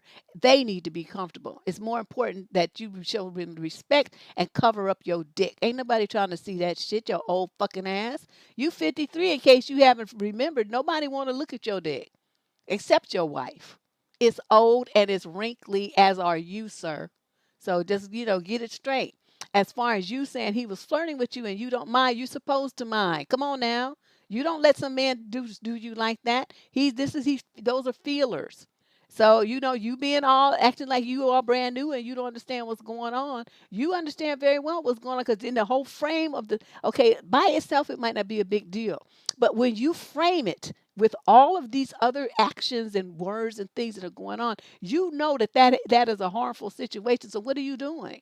You're supposed to tell him, look, don't be flirting with me. We are peers. We are whatever, co-workers, whatever. I don't know which he works at the same company, but whatever kind of arrangement you have, we are professional associates or something like that. Maintain your distance, sir.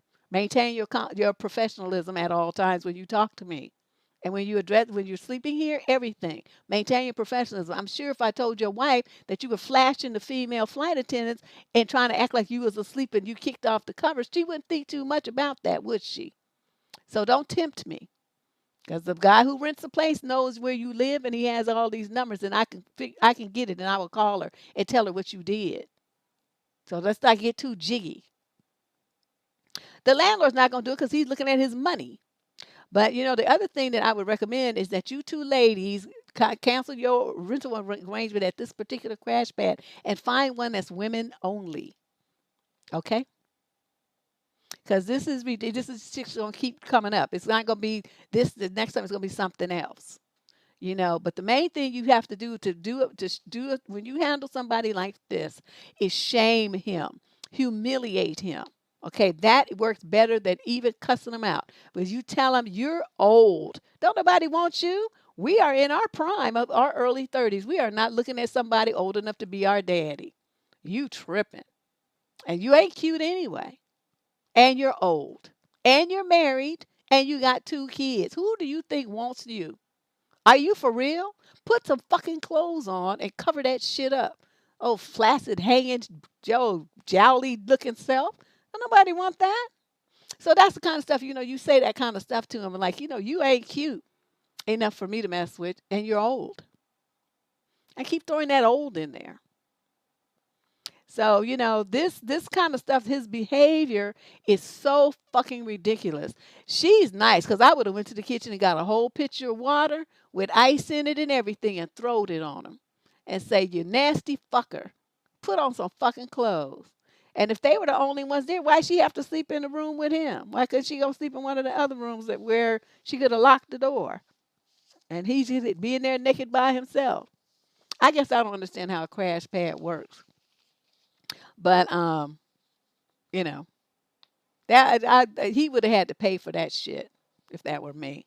I'd go stab him with some needles or something right in his dick. Yeah, you know. Yeah, that's what you do when you got old men trying to perv on young women. You shame them about their age and their body, their flab, whatever. It's like your shit don't even stand up straight no more. It's mostly could go as half mast. Ain't nobody interested in that. You probably need Viagra and everything else. Well, no, I don't. Well, yeah, let's talk to your wife about that. Remind him that he's married. You over here trying to flash people. Ain't nobody trying to look at you. Yeah, that's how I do. I just go to start shaming them for being, an embarrassing old dude. He ought to be dignified and respectful. Instead, he's just be acting like gutter tripe. Question number 12, male 21 to 25 from Corpus Christi, Texas. My girlfriend and me have been in a relationship for around 1.5 years now. She's 21, I'm 23. I love her a lot. When we got into this relationship, she had only had her ears pierced like any other girl, but recently she got a few more without telling me. She can do with her body what she wants. She doesn't need my permission. But she got ear gauges and she said she wanted to go to 18. It made her happy. But now she wears 20 and plans on going to 25. Aren't those like them giant holes? Isn't that what an ear gauge is? Okay, I just want to make sure I understand. People that have like them giant holes where it's like their earlobe is all stretched out, right? Is that an ear gauge?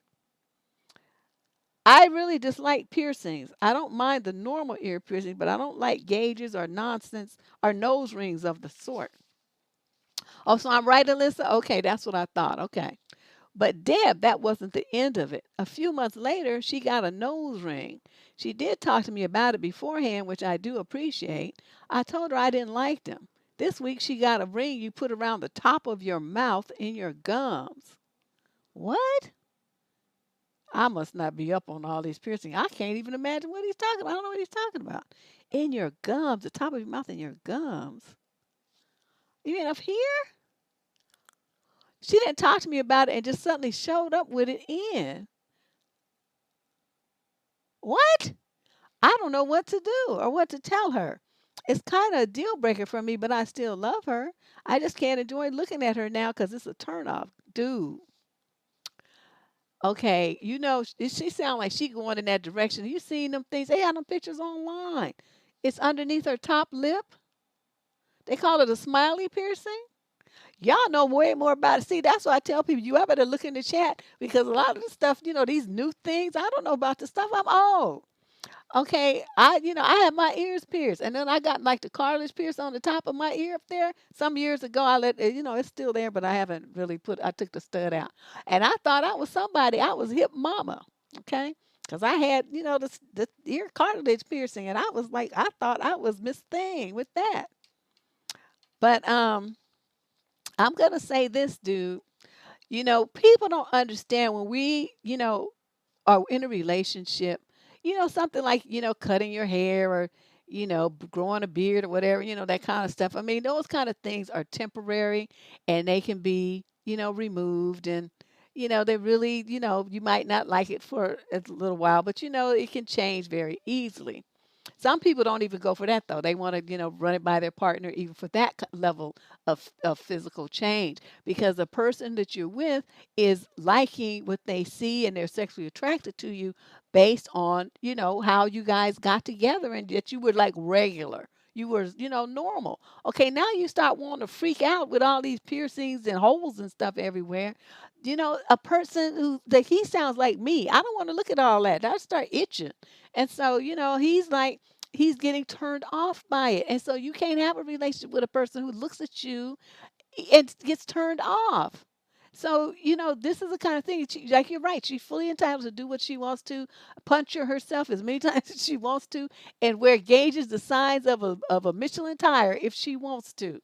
But that doesn't mean that you have to accept it and that you have to maintain a relationship with someone that you can't stand to look at. So you're gonna reach that point now. You say you know you still love her, but you can't look at her now because it's such a turnoff. You're gonna have to come to grips with the fact that at some point she's gonna keep doing this. The switch is gonna turn off, and you're just gonna be repulsed by her, and then that's when y'all's relationship is gonna be over. So it's better for you to talk to her about it now and say, look, you're doing all this stuff, and I need to let you know it's a turnoff for me. It just makes my dick soft. I cannot get excited about looking at you with all this stuff going on. I am in belief though that you are entitled to do whatever you want to. It's your body. You do that. But I'm telling you, I am not obligated to accept it and stay in a relationship with you. So I'm gonna, peace out. I love you. You're a great woman, but I'm gonna find a woman who is great, who's not all punctured and got holes everywhere. Exactly, but it sounds like she's escalating, DDC. That's what's concerning me. She said she only wanted up to go up to 18, but now she's, going to 25 with these, them giant things. So she's getting more piercings, a nose thing, and now this other thing. You know what I mean? And then she's going to be getting the eyebrows, and it's going to go all bad because it sounds like she's really into that. She likes it. So it's something you have to think about. You're probably not ready to do it right now, but start wrapping your mind around the fact that your relationship about to come to a screeching halt. She's into body fucking up, and you call it modification. I call it body fucking up. Because, they put all them things, and the ones that get all them tattoos, they're just as bad. You're looking all drawn on and stuff. You read that story, The Illustrated Man, and you'll be so creeped out. That's why I never got any tattoos. I read that story when I was a kid. That shit fucked me up. Edgar Allan Poe, The Illustrated Man, nasty as hell. And so every time I see somebody with a lot of tattoos, I start imagining them moving and stuff like in that story. I just get grossed out. I don't want a man. Don't have no tattoos. You trying to date me? You got tattoos? I can't talk. No, I don't. I can't talk to you. I cannot. Yeesh. Question number 13. Female, 46 to 55 from Miami. Hi, Deb. I'm having a bitter disagreement with a very good friend of mine, and I need your advice. This situation could potentially end our friendship, so I need you to tell me if I'm wrong in overstepping my bounds. My friend is, quote, engaged to a man who is not yet divorced. How are you engaged to somebody who's married to somebody else? Okay. And has 3 children with his estranged wife that are 10, 7, and 5. The youngest daughter recently had a kindergarten graduation, and my friend saw fit to buy the little girl some dresses to wear and attended the ceremony with her fiance. No, she didn't. No, she did not intrude on that family's time like that. His wife got very angry when she saw my friend at the ceremony and made an embarrassing scene. Needless to say, the day was ruined for the child. My friend came ranting and raving to me about what the wife did, but I told her I didn't blame the wife. In my opinion, she had no business buying that child anything or attending the ceremony. It was a height of disrespect since these 2 people are still legally married. She has no business insinuating herself into the situation, and the wife's reaction was completely warranted, in my opinion. I'm wondering why the fiance even thought this was a good idea because he's a fucking dog. I told my friend she needs to let that man handle his business with his ex and the kids without her interference, as he is not a child in need of a chaperone every time he has to attend a function for one of his daughters. If his wife is not bringing a new partner to any of these functions for the kids, then he shouldn't either. I also told her to stay behind home and only interact with the kids when they come for their weekend visits with their father. I believe she is scared to let the dude anywhere near his ex without her for fear that they might decide to reconcile, as many people do when children are involved. If their relationship is meant to be, she will be patient and let the marriage dissolve before she gets any more involved. Now my friend is very upset with me because she thinks I don't have her back, and in this situation, I really don't. I think she needs to stop trying to play stepmother prematurely and wait for the divorce to happen if it does. I can't uphold her decision to cohabitate with an almost divorced man with children in the middle. What do you think, Deb? Am I wrong for not supporting her, and do I end our friendship because we have such a strong difference of opinion? Or do I shut my mouth, mind my own business, and support my friend even though I disagree with her and think she needs to find a man who doesn't have the baggage of still being legally married? Your advice is much appreciated. This would end my friendship, and let me tell you why.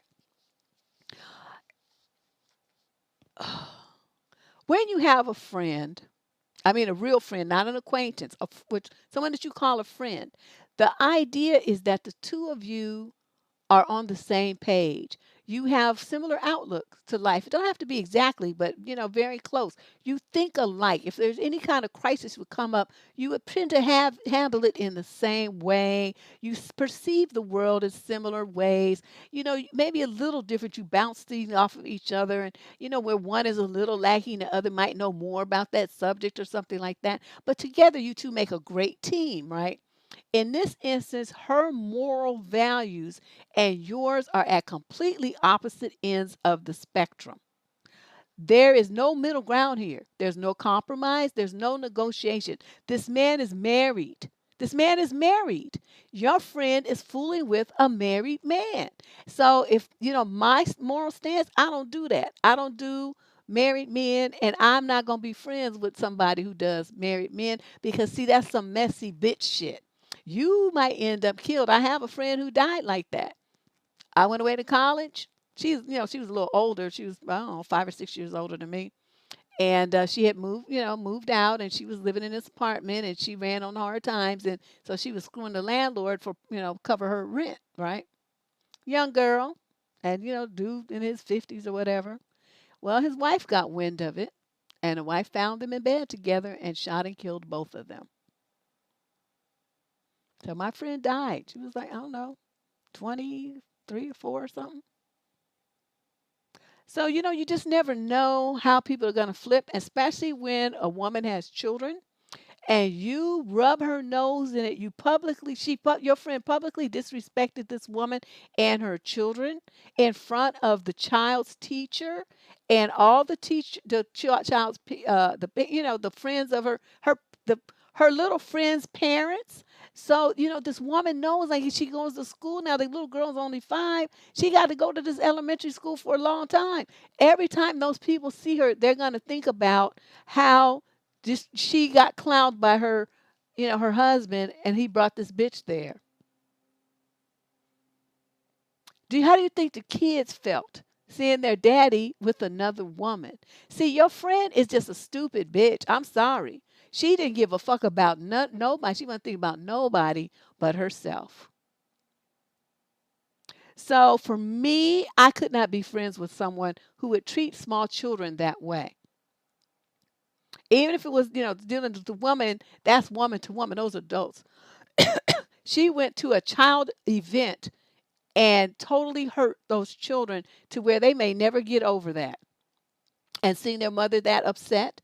So your friend is a bitch. That's all I have to tell you. I can't even put it in a more nice way.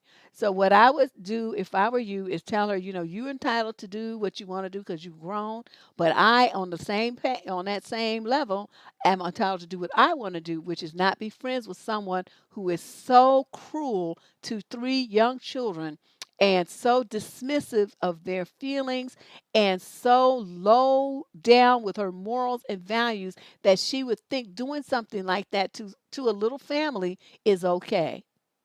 Chasing dick. I would cut her ass loose. I would block her. Well, my thing is, if you have a friend who has this kind of moral stance, you think she bad because she doing it too. See, this is how my mind works. People have their value system, right? And if her value system is okay to fuck around with a married man, then okay, if I'm married, you gonna fuck around with my husband too? My boyfriend, my fiance? That's okay too? Where do you draw the line once you cross this boundary? Where do you stop? Do you stop? See, that's how my mind works. And I would be looking at her, I would be giving her all kind of side eye, and then I would politely move her up out of my world. Cause see, that would be some stuff, like I said, I don't get jealous, but if I feel disrespected, then feel like you trying to do some stuff to intentionally hurt me, I'm going all jugular for you. It's gonna be bad for you, all bad. So that would be my recommendation. You put some space between, because when the wife come out swinging and shooting, you don't want to be nowhere in the vicinity, and you do not want that woman the wife following her to your house. are following her in your car. So you get rid of this chick, okay? Get rid of her. She's no good. Question number 14, female 30 to 35 from Long Beach, California. Is it stupid to stop talking to dates because they speed with me in the car? Hmm? I'm trying to online date to find a husband so I can get married and have a family. I date with that goal in mind. I went on a date a month or two ago with a man who's probably a year or so older than me. He had a BMW. Oh, yeah, that's the California car. He picked me up and proceeded to speed through the city in this stupid car. I'm not talking about a lead foot. He was treating the road like a racetrack. I had to tell him it was uncomfortable and he needed to drive safer. I stopped talking to him because how am I supposed to have a baby with someone I can't trust to drive safely? Fast forward a month, and somehow I managed to pick another man, 38, with a fancy car. The first date I met him at the restaurant, and I didn't see his bigger vehicle or ride in it. This guy picked me up for the second date in said car and proceeds to drive in the exact same manner as the first guy. He's speeding down a curvy road on the mountain. You know how the cities are, the cliffs in SoCal. The speed limit was 25 and he was going 45 to 50. On a straight city road, he decided to show me how fast it could accelerate. It accelerated quickly, but it wasn't safe. I want to stop talking to this guy too because of the driving. But now I'm questioning if they all do this and if I'm just eliminating my options over something that can't be helped. No, you're not eliminating your options. And what do you mean it can't be helped? They're choosing to do this. So, I with you, it's like my thing is this. These guys, these are like frat boys. Even though they're guys in their mid to late 30s, they're acting like teenagers with a muscle car. Okay, you're meeting a mature professional woman for a date. What would possess you to go speeding through the streets like you're a 16-year-old with a hot rod? Are you fucking kidding me? So you say that it's because of they showing off, but it's like I said, like a teenager with a hot rod. They're not mature.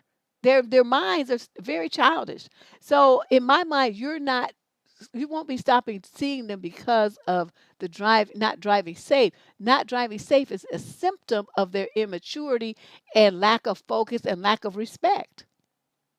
Okay, so you would be not seeing them again for those reasons, of which the speeding with you in a car, risking your life and limb and your health and stuff is a part of it.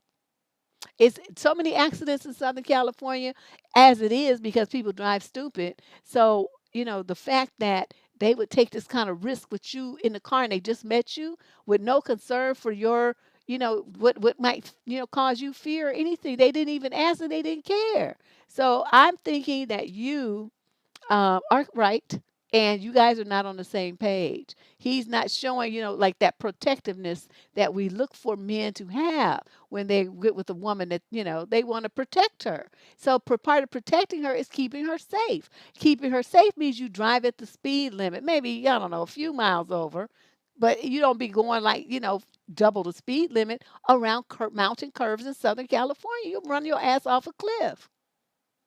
This is crazy. So I'm with you. I don't think that what you're thinking is wrong at all. I'm just saying, reframe it though, because that behavior is a symptom of immaturity and their lack of focus on being protectors that we look for our men to be if we want them to be a husband and a father. They don't have that. They're still playing around like, young guys, like, little early 20s or teenagers. And they're in almost 40. So that tells you something. That's why they're still single. Let's move on. Question number 15. This is a male in the 40 to 45 age group from St. Andrews, Scotland. Hmm. I've known my wife since we were 23. We're both 40 now. We dated for 6 years and we got married 10 years ago. Before we started seriously dating, we talked about kids, and I told her very adamantly that I do not want children, and she said she didn't want any either. We had the exact same talk before we got married, and I made sure to ask her multiple times if she was sure, and she said yes. Okay, so you guys are 40 now, and you've known her since you were 23, and you got married 10 years ago. All right. Last year, I suggested I should get a vasectomy, and she said no, because it can make men depressed, and she would just continue staying on the pill. Well, yesterday we found out that she's pregnant. I asked her how, and she said she stopped taking the pill since she was 40, and the chance of getting pregnant is very low. 50, yes. 40, no. When I asked her why, she never told me. She said no real answer.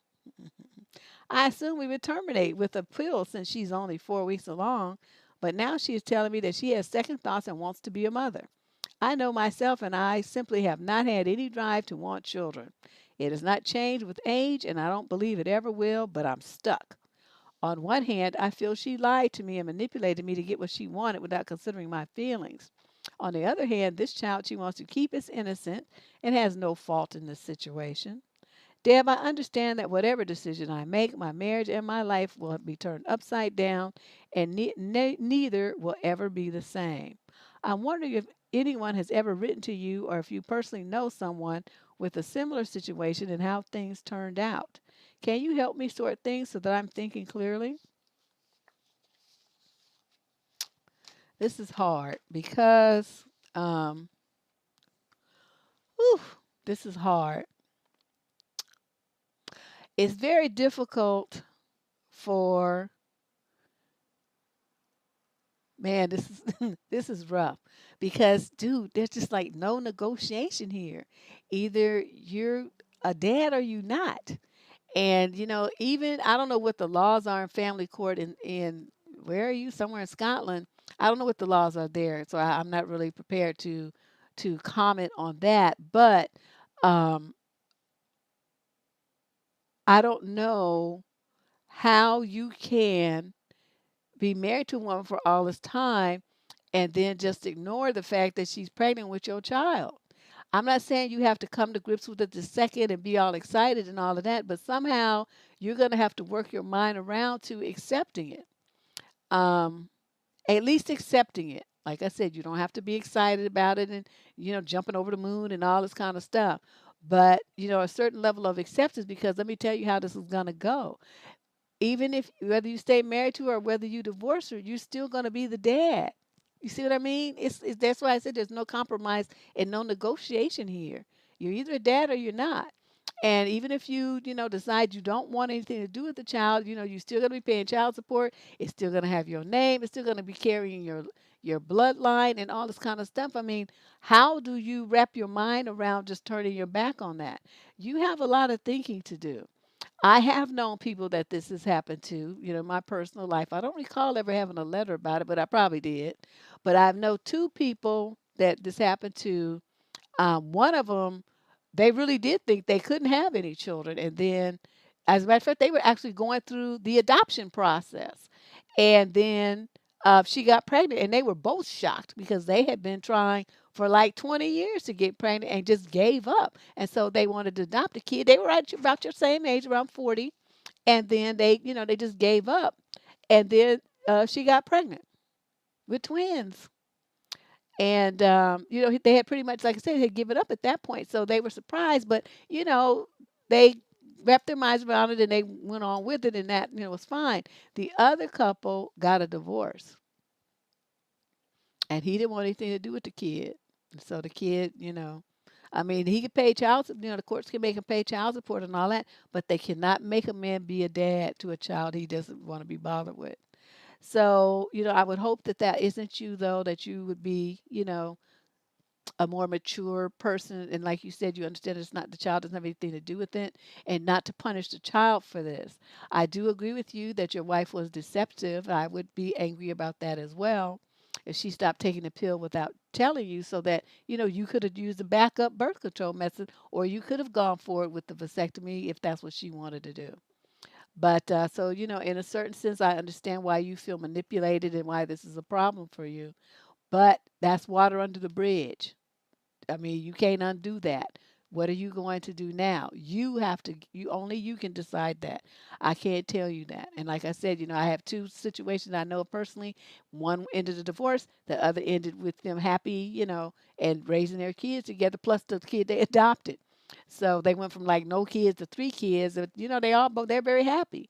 So it just depends on which way you're gonna go.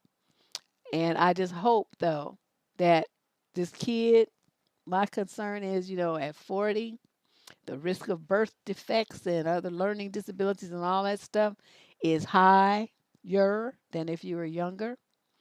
I hope that this kid comes out and it's normal. Because I tell you, y'all, if this baby comes out and it's all fucked up in any kind of way, dude is, dude, this is going to be a world of trouble for her. Because I don't think dude will stick around. Yep. Well, he played the part that, he was doing everything the same way he's been doing. The person who changed the part was her. Okay, let's keep this straight. Don't be trying to put the blame on him. She's the one who stopped taking her birth control without telling him. Okay, that's manipulation. To manipulate, talking about, well, I didn't think I'd get pregnant. At 40, yes, you did. Stop fucking lying. Now, like I said, at 50, after, she's all through menopause, or at least partially in it, then yeah, it's much less risk and most likely would not get pregnant. Although my grandmother had my Uncle Frank at 52. So, that's just, you just never know how these things are going to go. But at 40, everybody's still pretty fertile. So I don't know what she's talking about. That's all I can offer you, sir, because the one who's going to be making the decision about how to handle this is you. And as you see, I'm not much help in that because I have two people that I know personally, as you asked me, and they had completely different responses to it. And I don't know. I don't know. Well, I don't know. I don't see him as him having any part in this. He was doing just what he's been doing for the last since they was 23 years old. The person who changed the situation was her. And so then, she was taking that gamble to get pregnant. That's why she stopped taking the pill. Okay, and she didn't tell him. That's coercion. So let's move on. Question number 16, male, 30 to 36. Ann Arbor, Michigan. My wife had a baby 2 weeks ago. She started getting really weird with her phone about mid pregnancy, and she told me about her coworker who brags about sleeping with a ton of women, including married women, and even bragged about fathering a child and another man unknowingly raising it. I think he is a POS, but I thought my wife was telling me this as a way of conveying how horrible he is. He's the only man she spends time with other than me. I'm assuming the baby's his, but I could be wrong.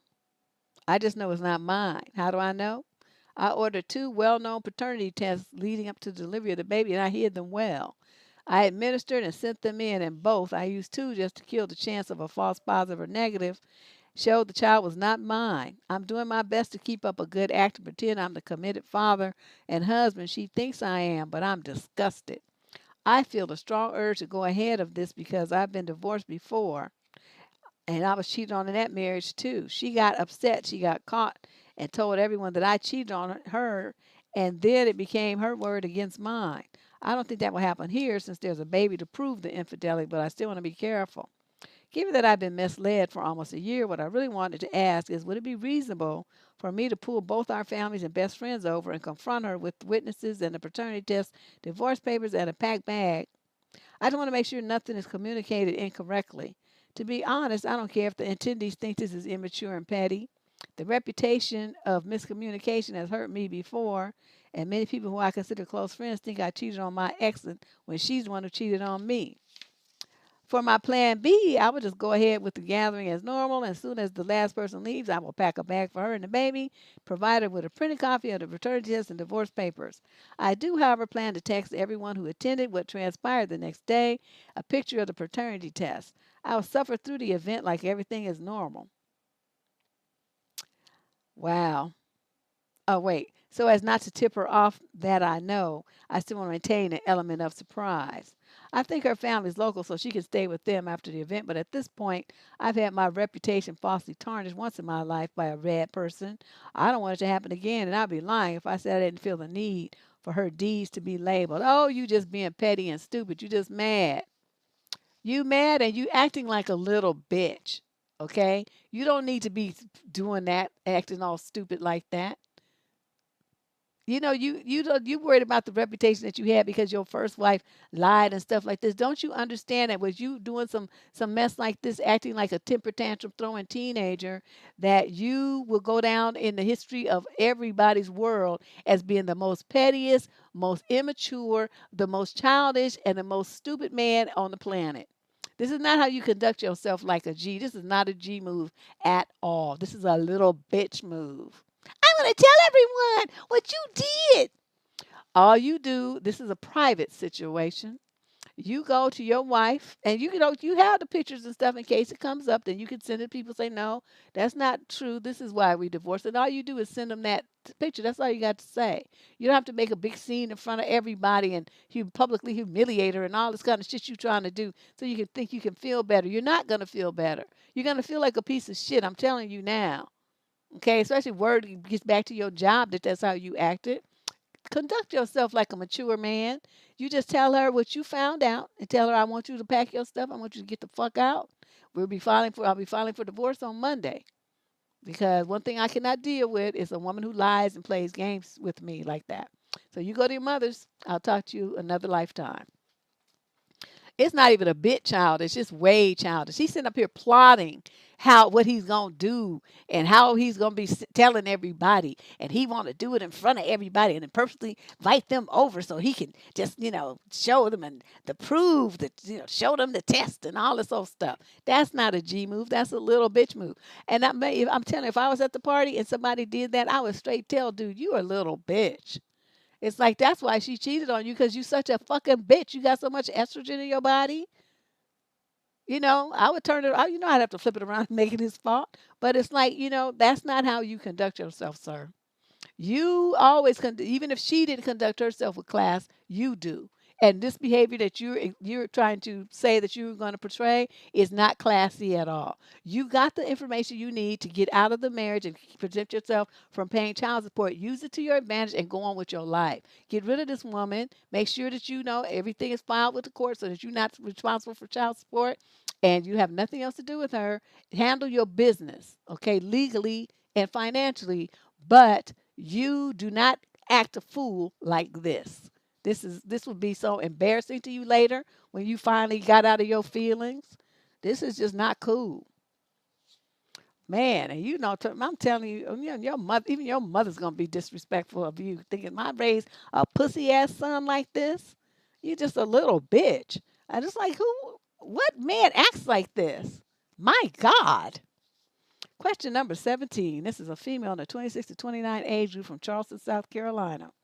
How do I get over my boyfriend and I going to a strip club? What do you mean you get over it? You went. Okay, yeah, keep it adult like. Lee, that's a good adult like a G. I'm telling you. Like you know what you're doing. So she got a boyfriend, they went to a strip club. Okay, we are in our late 20s and went to Vegas for the first time with a bunch of our friends. Okay, from Charleston, South Carolina. Well, I know that was exciting. We rented a 4-bedroom condo and had a blast. One night we all got really drunk and they wanted to go to the strip club, which I was okay with. I was okay with the pole work because I think it's an art form. But then two strippers came up to us to give us a private dance. I was hesitant and I was unsure what to say. So my boyfriend agreed for us both. When the strippers told us it was $600 for 15 minutes, I was so shocked it was that much. Nah, I need the Walmart version. When they asked me, I said, I don't know. To which he said, yeah, let's do it. I felt so bad that I got jealous, and I don't know why, but I feel so hurt, and I wish these feelings would stop. I am really trying to be okay with it, but disclaimer, very sexual. The strippers grinded on us and made me feel his. They said, oh, look what we did, and meant me included. They asked, oh, are you shy? To which he replied for me, yeah, she's shy and awkward. Oh, I just felt pressure to move too quick to do things I didn't want to do. Do you have any advice on how I can get over myself? Because I know girls do it with their boyfriends all the time, and I just get really uncomfortable. Oh, this is something that I cannot solve because this is a thing of you got to look into your past and figure out why you are so uncomfortable with sexual things. Okay? This is your man. You in a strip club, they do that kind of stuff all the time. Like my thing is this: if you didn't want to be in an environment where sexual things would be happening, then why did you go? If they said they wanted to go, you supposed and you didn't want to, you're not comfortable with it, and you think you're only going to be admiring the pole dancers because it's an art form, that's stupid. Okay? They there to make money, and they don't make no money dancing on a pole, getting them dollars thrown at them. They make their money from the backroom stuff with the champagne sets and the private dances. That's where they make their big money.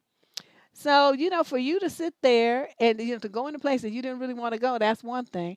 Then the second thing is when they asked if you wanted to do it and oh, I don't know. Why did you say you don't know when you know that you didn't want to? Why didn't you just say no? No, I'm not interested. No, no, thank you. No, get out of here. I don't want no woman. Go get me a dude to come and grind on me. Something like that. Why didn't you say that then? Oh, I don't know. I mean, $600. That's a car note. Bitch, I can't drive your ass. I'm not giving you $600 for shit. Get out of here. I don't know means she didn't know. And that's why her boyfriend piped up and said yes. I mean, he's from Charleston, South Carolina. When is he ever going to have some fine ass stripper grinding on him like that? Because the girls in Vegas are all gorgeous. They're not going to hire no ugly strippers.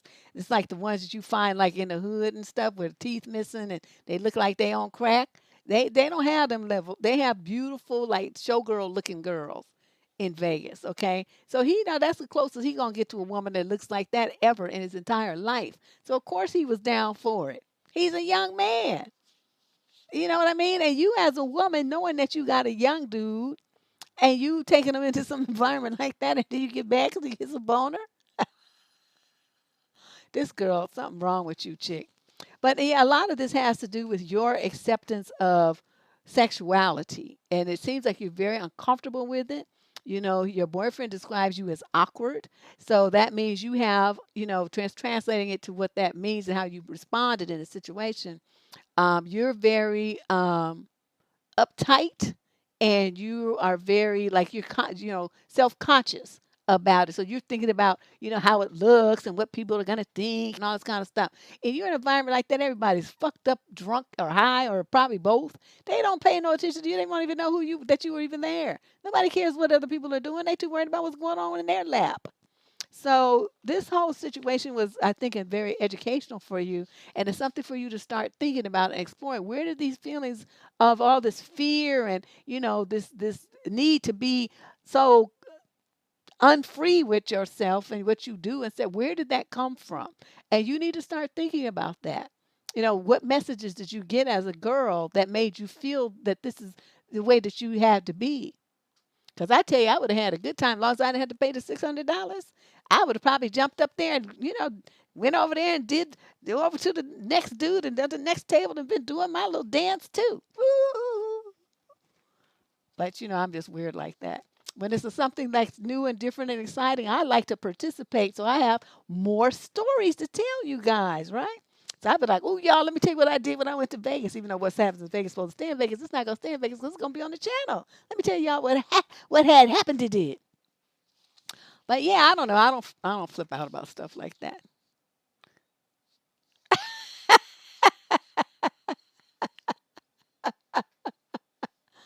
I just would have been right up in there with them. So anyway, question number 17. Female 20. Oh, I'm sorry. 18, male, 30 to 35 from Thornton, Colorado. A few years ago, I was looking for a house to buy with my wife. We had a small budget of $100,000. I couldn't find one anywhere that we could afford. Yeah, that ain't no money. My dad is a landlord and said that when his tenants were moving out, he wanted to sell the house. We bought it from him for $100,000. He helped us fix it up a bit, and everything was fine for a while. Then last year, my parents got divorced, and my mom told me that my dad had the house evaluated by a real estate agent slash realtor who said the house was worth $95,000. My dad said that was too low, and the house was worth at least $100,000. My mom told me that she didn't think this was fair and has given me $5,000 back. It feels horrible, and I know I should talk to my dad, but I don't like confrontation. How should I handle this? You should ignore it. Let me tell you why. You said he helped you fix it up. Okay, who bought the materials? Did your dad do that as part and didn't provide you with the labor and still paid, you still paid $100,000? Not only that, a realtor, unless that person is a person authorized to do tax assessments, like an assessor for the county, those are the only ones who can place a value on your house, the actual value, because that's what they're going to tax you on, right? So if they taxing the house at a value of 95,000, then that's what the house was worth. If they taxing the house on a value of 100,000, then that's what the house was worth. So you know more about how much tax you paying and what the value is than I do, because you the owner, so you ought to know the answer to this question without even having to write me. But I'm going to say this, this just what you said here. He helped us fix it up a bit. The materials and the labor, who covered that? If it was your dad, then that $5,000, you just gonna eat that, okay? Because that you would have had to pay somebody. You wasn't gonna do it by yourself, right? So it may as well be him, right? At least to stay in the family. And then you turn around and your mom gives it back to you anyway. So you haven't lost anything. So what is it that you want to talk to your dad about? You can't really say what the house was worth unless you go and look at the tax records and see what the house was valued at with the county as tax assessor. What real estate property taxes value were you paying taxes on? You find that out, and if it's 95,000, your mother gave you the five back then, you haven't lost anything. So what is it that you want to talk about? I'm not understanding. If I were you, I would shut up and I would go on with my life. Okay? That's what I suggest for how you handle this, because you haven't lost anything and your dad helped you fix the house up. So you got all that for free. Be quiet before he sends you a bill. Question number 19, female, 226 from Paris, France. Woo. Hi, Auntie Deb. I'm 25 and will be turning 26 next month. I've never dated and I thought something was wrong with me up until recently. At the beginning of the year, I moved to Paris, but I was in therapy for 4 months last year. Therapy did help me deal with some childhood trauma, depression, and anxiety. However, it dawned on me today that the reason why I haven't been in a relationship is because I don't feel safe around men at all. I think they're evil people.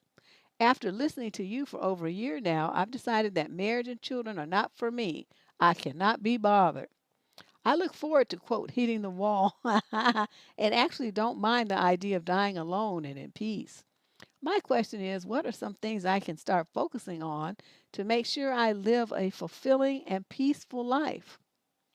Fulfilling. Well, I mean, I don't know what's going to fulfill you. That's kind of a hard question for me to ask, but I mean, what makes you feel fulfilled and happy? I mean, do you want to travel? Do you want to have a house with a big garden? Do you want to adopt kids, foster dogs? I mean, what is it that you want to do? Whatever that is, whatever brings you joy, you want a garden. I mean, whatever that thing is, you focus on that and do that.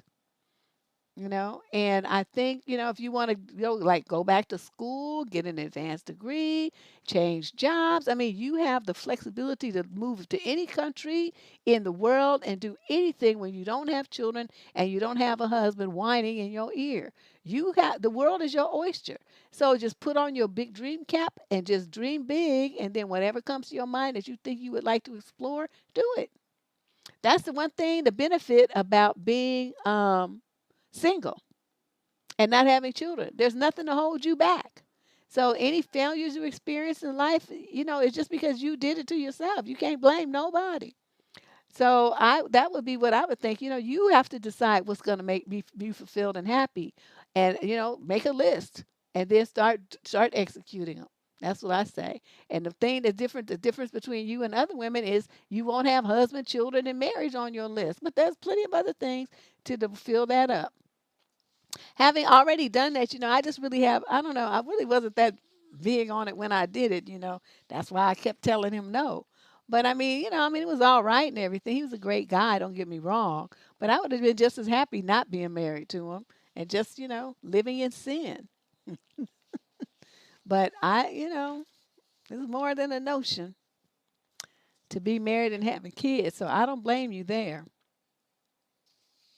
So yeah, you just think about it. If you come up with some ideas and you want to run them by me, do that. But for me to just sit in this particular format and just spew out a bunch of stuff that would make you feel fulfilled with no clue about your personality, your history, your interests, nothing, that's a question I'm sorry I can't answer. So let's move on to question number 20. This is a young man in the 30 to 35 age group from Nottingham, England. So my friend came to me the other day asking for advice. I love how they spell stuff in the UK. He said his wife is strongly considering a divorce. I said, "What? Why after 23 years?" He said they took a DNA test as part of their family history research and discovered that they are sixth cousins. Okay, you ain't even related after third cousin. They share a single common grandparent. That's interesting. This caused his wife to be freaked out over the thought that she's had three kids with her cousin. When they she's doing too much. When they found out, she ran to the bathroom and started throwing up. Kept screaming how her whole life had been a lie. How she can't understand how she could have been so stupid. Wow, she's just really dramatic.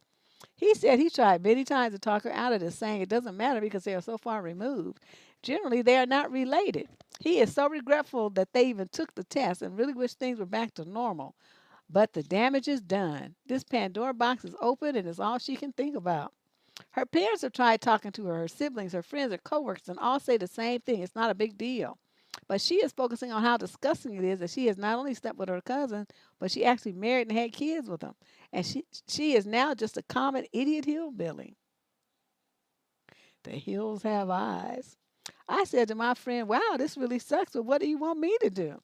What could I possibly say that would help?" He asked me what I think he should do, and if possible, if I could talk to her. Seems I have always provided solutions to help solve many of their marital problems. He also said she always listens to me. I told him to give me a few days to think about it. This request has been keeping me up for several nights.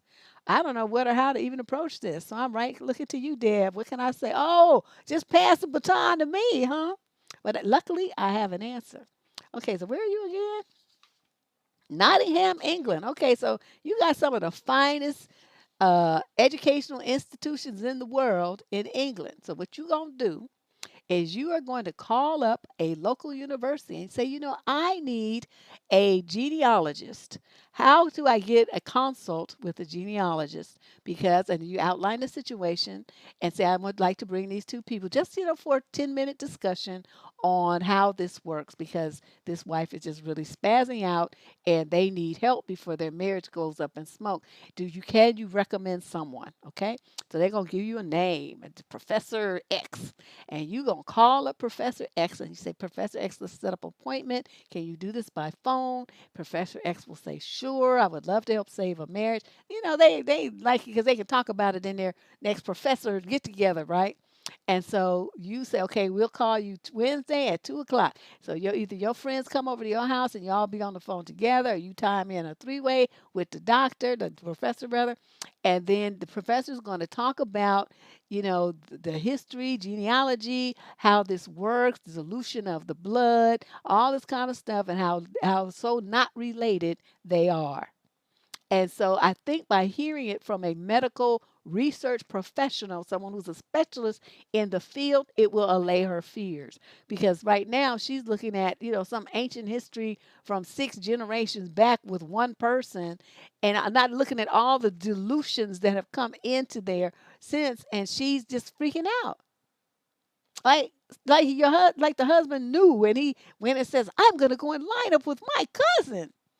And so that's what I'm thinking, that she will respect someone who, has studied it and has a PhD in it and stuff like that. As you guys are just talking, this will be someone who actually has actual scientific knowledge. And I'm thinking that will be the trigger. Of course, I could be wrong. She might say, I don't care how many letters he got after his name. That's still my cousin. But I'm thinking at least that's the right track, that will start getting her in a position where she can start reframing this a little bit. Poor thing. She she ran to and started throwing up. She doing too much. Let's move on. Question 21, female, 22 to 76 years old from Indianapolis, Indiana. I am wondering what I should say or do about my boyfriend's lack of enthusiasm about my career. I am a 24-year-old artist, and my art will be exhibited at one of the biggest annual art exhibits in my state this week. My boyfriend, he's 27, almost 28, hasn't brought this up and hasn't talked about his excitement for it once since I told him about it 4 days ago. Meanwhile, I am constantly talking to him about how excited I am about him opening up his new business 2 weeks from now. This is frustrating because I literally told him I am frustrated about him not bringing up or expressing enough excitement about my career opportunity, and it just feels like nothing has changed. This has been an issue for a while, and I can't decide if I'm being unreasonable or not. What should I do? You should break up. That's what. You said you talk. See, this is the part that drives me crazy about women. You talk about it, you explain your position, you talk about how important this is to you, and then there's nothing. He doesn't meet your request. He doesn't even try. No explanation. He just ignores it like you never said anything. Okay, so now here you are feeling all alone, unsupported, like you have no cheerleader, and like nobody cares about you being successful, and that you kind of winning here. You have an opportunity where you could actually make a mark on the world and achieve your dream. Your dream could come true. He don't want to say nothing. So what does that mean? Either he's jealous that you're getting this and he's not, or it means he doesn't give a fuck. Either one of those is not someone that you want to be with in a long term relationship and bank on. It's one of them two, right? It could be both. He's jealous and he don't give a fuck because he wants to spend you to be focusing on him. Either way, I know for me this wouldn't have worked. Just once I had to tell him, and then there was nothing coming from him at all. Nothing. Nothing. I'd be like, okay, well, obviously our relationship needs to be over. So let's just call this quits. And I'm going to move on to somebody who thinks that, me moving forward and making my dreams come true is a big deal. Because obviously you don't, you know. Oh, Keith Kelson isn't here. Keith, I saw you asking Diana Prince about the ass heartbeat. What name did you use on the board? I was reading that the other day. I'm like, who is this dude? I don't remember anybody using the name Keith on the board. I mean, it could have been, but that was so many years ago. But yeah, tell me what name you used, and so I could try to replace who place who you are.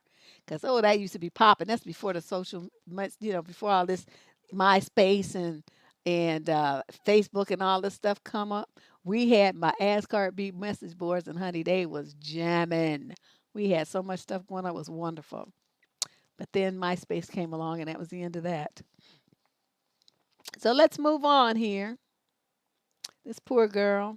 That's terrible. I told y'all about the dude I had when I had my spread in Black Enterprise. Yeah, you think you all that because you was in Black Enterprise. Okay, the same thing. I mean, once he left my house that evening, that was it. And all he did was make that little one dig about, me thinking I was all that. Oh, Nita? She was on there? Wait, that sounds familiar. Um, Yeah. So, that's the kind of thing that you have to decide what kind of man you want. Do you want one who's going to be your cheerleader, or you want one who's going to be just leaving you hanging by yourself? If you even do have a dude that's hanging by yourself, it's not going to be cheering you on or rooting for your success like you root for his. That's an unbalanced relationship. You're giving more than you're receiving, and it's not fair. You're going to feel depleted and alone in your relationship. So let's move on. Question number 22. She's a female in the 26 to 29 age group from Elizabeth, New Jersey. I don't know how to handle jabs from my boyfriend's family. So I'm writing to you to get some suggestions on how to be savage with them. Oh, you wrote to the right person. He says they're just joking every time, and it's really starting to drive a wedge between us. Not that I feel he notices, and to be honest, I'm mostly upset that he doesn't defend me when they make their jokes, like saying things like, They always told their son to bring home lost things. Wow. Blaming me when my boyfriend throws trash on the floor, or saying things like, oh no, you're not allowed to have cakes on my boyfriend's birthday. Stuff like, okay, sunflower pits, these shirts are for him, not you. And then saying that they could look at my resume to find me a better job. My boyfriend even said, you need to stop quitting jobs.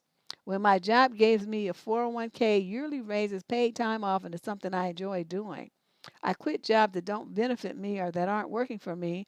And when I'm working two jobs and I've saved enough to quit one job. All of this is happening while I'm going through my dad passing away last week. And I'm so drained that I've decided to just dip out until the funeral, maybe never go back to his place. He's 30, I'm 23, and they're treating me like poorly, but I'm working. I live with my mom so I can save money. I'm going to college too. And my boyfriend makes less money at his position with little benefits and doesn't even have a GED. Obviously, they think I'm not good enough for him. And at this point, I don't know. He's taking their side and not defending me, so he must agree. And I just don't feel like I deserve this type of treatment. I'm so hurt by all of this. And when I address it with my boyfriend, he just says I'm being too sensitive. But then I'm worried about how this will transition if we decide to have kids. Like, will his parents have snarky comments about how I raise our children? I'm tired of the judgments, and I know that if I said some shit like they do, he'll be all over my ass saying I don't respect them. What should I do? Is there even a way to fix the situation? No, it's not. And what you got is a bunch of his whole family is jealous of you. That's why they're trying to, like, crack your ego and break you down. You have to understand the fact that he's not defending you. That means he agrees with them. Okay, that's his way of agreeing with them and co-signing on what they do. So I'm sure, I mean, I'm positive that when you're not there, they make jokes about you. Now, is that the kind of boyfriend that you want? Is that the kind of relationship that you want? Is that the kind of situation that you feel like you deserve? If the answer to those three questions is no, then you know what time it is. Okay, you said you don't want to go back. He's not, they're not even showing you the proper respect after your dad just died. That's the time that they choose to bully you and pick on you? Girl, if you don't leave this non-GED having motherfucker alone, he's sitting up there. I know me. Okay. And plus, after my dad died, my nerves was raw. And I tell you, okay.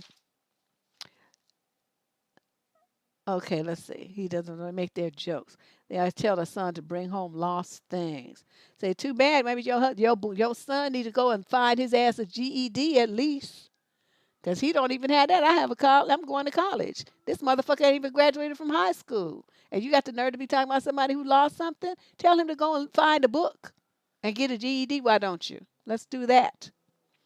And you're not allowed to have cakes. I don't understand. If he's throwing trash on the floor and they blame you, it's like, no, that's your bad parenting, bitch. You should have taught your child some manners in home training. So he would know not to put trash in the garbage can and sit on the floor. But you didn't do that, did you? So that's why he don't have no manners, and he don't even have a GED. So that's your fault. These shirts are for him, not you. Well, I don't know what that's supposed to be. What, you trying to wear his clothes or something? I wouldn't wear his shit. And him telling you need to stop quitting jobs, you were supposed to pipe up and say, well, I have the option to quit jobs because guess what? I'm in college.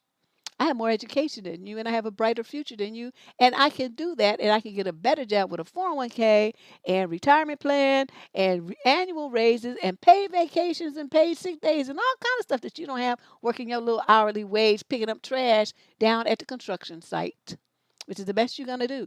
As a matter of fact, the more I think about this, I just talked myself into staying with you and your raggedy ass family and your bitch ass mama. So let me get up out of here and be out. Because these people are so jealous of you, girl. You wasting so much time in this situation. Just so much time. So much of your self-esteem is going to be chipped away in your energy, worrying about these kind of people trying to defend yourself. You're too young for this. I mean, anybody would be too young for this, but you're really too young for this. You're barely in your 20s. I know I'm not cold. I'm just telling you. I know me. My tongue is vicious. As soon as you start some shit with me, I'ma read you. So, somebody mama talking about your son is throwing trash on the floor. That's poor parenting, bitch. You should have done better. You telling me don't nobody in my house throw shit on the floor? Fucking hillbilly ass people. You think that shit's okay? Y'all just moved out to trailer park last week. Don't be trying to put that shit on me. You used to throwing shit out the window. Your compost pile that's on the outside of your house. I don't know. I just say some real foul shit, but I know me. That would not fly. But anyway, like young lady, you too good for this. You're only 23 years old. He's already 30 and don't even have a GED? No. This is a loser. Get away from him. Question number 23. This is a female in the 30 to 35 age group from Jacksonville, Florida. I have a dear friend who has a similarly aged child as mine, almost 5. We are both 32 now. I recently met up with her and her family after a long time as they were living in a different state and only moved here a few months ago. I immediately noticed some communication issues with the kid. She uses no legible/understandable language, has zero eye contact. Wait, and she's almost 5. Okay. Doesn't respond when spoken to or only responds after being addressed many times. Sounds autistic. Gets super upset without any visible reason. Had an accident so she couldn't verbalize she needed to go to the bathroom, etc. The parents have withdrawn her from her daycare, and it's really challenging to entertain kids at home during COVID with parents working from home. So I was curious as to why they stopped sending her to preschool. They said the class size is too big and that she's not getting enough one-on-one attention. She doesn't go to any activities or sports. I am no child behavior expert, but I think all 5-year-olds I've interacted with, including mine, can drive you crazy with their talking and their questions. Oh my God, yes. So I'm concerned for the kid. I don't even know who the parent should go to if they suspect their child has developmental challenges. I'm wondering, is it just shyness? Is the kid just a late bloomer? Is it autism? How do I express to the parents that they should probably talk to their pediatrician and take it from there without sounding interfering? Am I interfering? Should I just let them figure it out on their own? Any advice is appreciated. Well, obviously, they're not going to figure it out on their own. This is the kind of thing they had to go through this with one of my cousins when her son was born, special needs. Her sister and I, she just refused to accept that he was different. And we really worked on her to get him an assessment.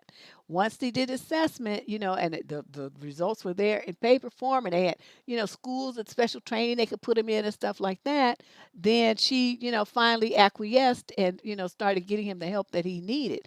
But before that, she was in denial, and it was just she refused to accept the fact that he had some different stuff going on and needed some help that a regular kid wouldn't need.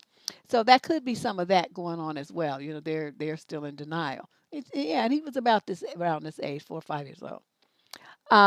What you could do, is just be like looking at her and say, so what's her diagnosis? Like, don't ask them questions about what they're doing or anything. They're just saying, well, what did they diagnose her with? Is it autism? What's going on? And like you already know, right? And then just see what they say. Just drop that bomb, and so they could be like, no, no, she doesn't have. Oh, she looked like she autistic to me. But who am I? I'm not a doctor. But she acts like a lot of kids that I've met that are autistic. That's why I was wondering. Oh, but you say she doesn't have any diagnosis? Okay. But see, now the seed is planted. You see what I mean? Without you having to ask a bunch of questions or be nosy, intrusive, or nothing like that. You just drop it like, oh, well, that's what it seemed like to me. Oh, excuse me. I could be wrong, but don't sound like it. And do it that way. That would be my recommendation. So then, once they get all in their feelings, you can be like, oh, well, I'm sorry. She just seemed like some kids I know that was autistic. So I just, assumed that was it. I was just wondering when you got the diagnosis. But if I'm wrong, that's okay. That's the approach I would take. Question 24, a 21 to 25 age group from Glendale, Arizona. My wife committed suicide, and now any relationship I try to have is ruined. I'm 24, I have a therapist, but honestly, she's not really helping. My wife and I were high school sweethearts and got married at 18. It was the smartest thing I did in my life, and I was so happy, at least for that period of time. We have a 2-year-old daughter, and she passed shortly after my daughter was born. My wife wanted us to be happy. She never explained why she did it. Her suicide note was just telling us to be happy.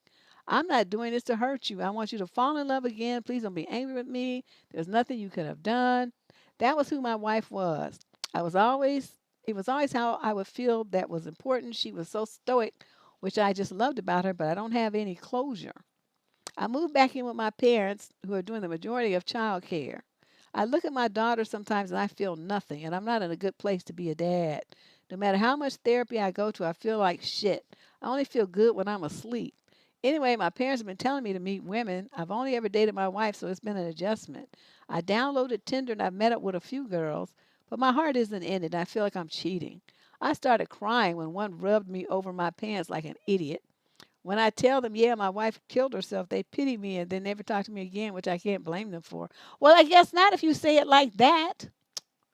I've been seeing one woman who's really nice and beautiful and understanding, but she reminds me of my wife in a sense that she's all about consoling me and never telling me about herself.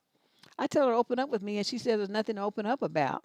I think it's because I like strong women, but now sometimes I randomly get the fear that she's hurt herself too, and I call her over and over again and convince myself that she's deceased and I'm not even in love with this woman yet. Once she responds, she tells me she gets it and she's sorry she made me worry, but she shouldn't. It's me. I'm the problem. Anyway, what do I do? Online probably isn't good to go with this, but at this point, I'd open up to people on the streets and ask because I feel like never going to be happy again. Please help me. And he put a whole bunch of exclamation mark. I'm going to say this: get you a different therapist. Get you a male. Get a male therapist. I had therapy 2 times. My husband had died. I had one of my friends, a psychologist. He gave me some free counseling because I was all kinds of messed up. And he could see I needed it. But when young person, I mean, I had no money, so he did it for free. I met with him about 5 times, and it really helped me over the hump. Another time, I was in a situation where I had to file a discrimination harassment suit on this law firm I was working at. And I felt like if this personnel director said one more thing to me, I was going to kill her.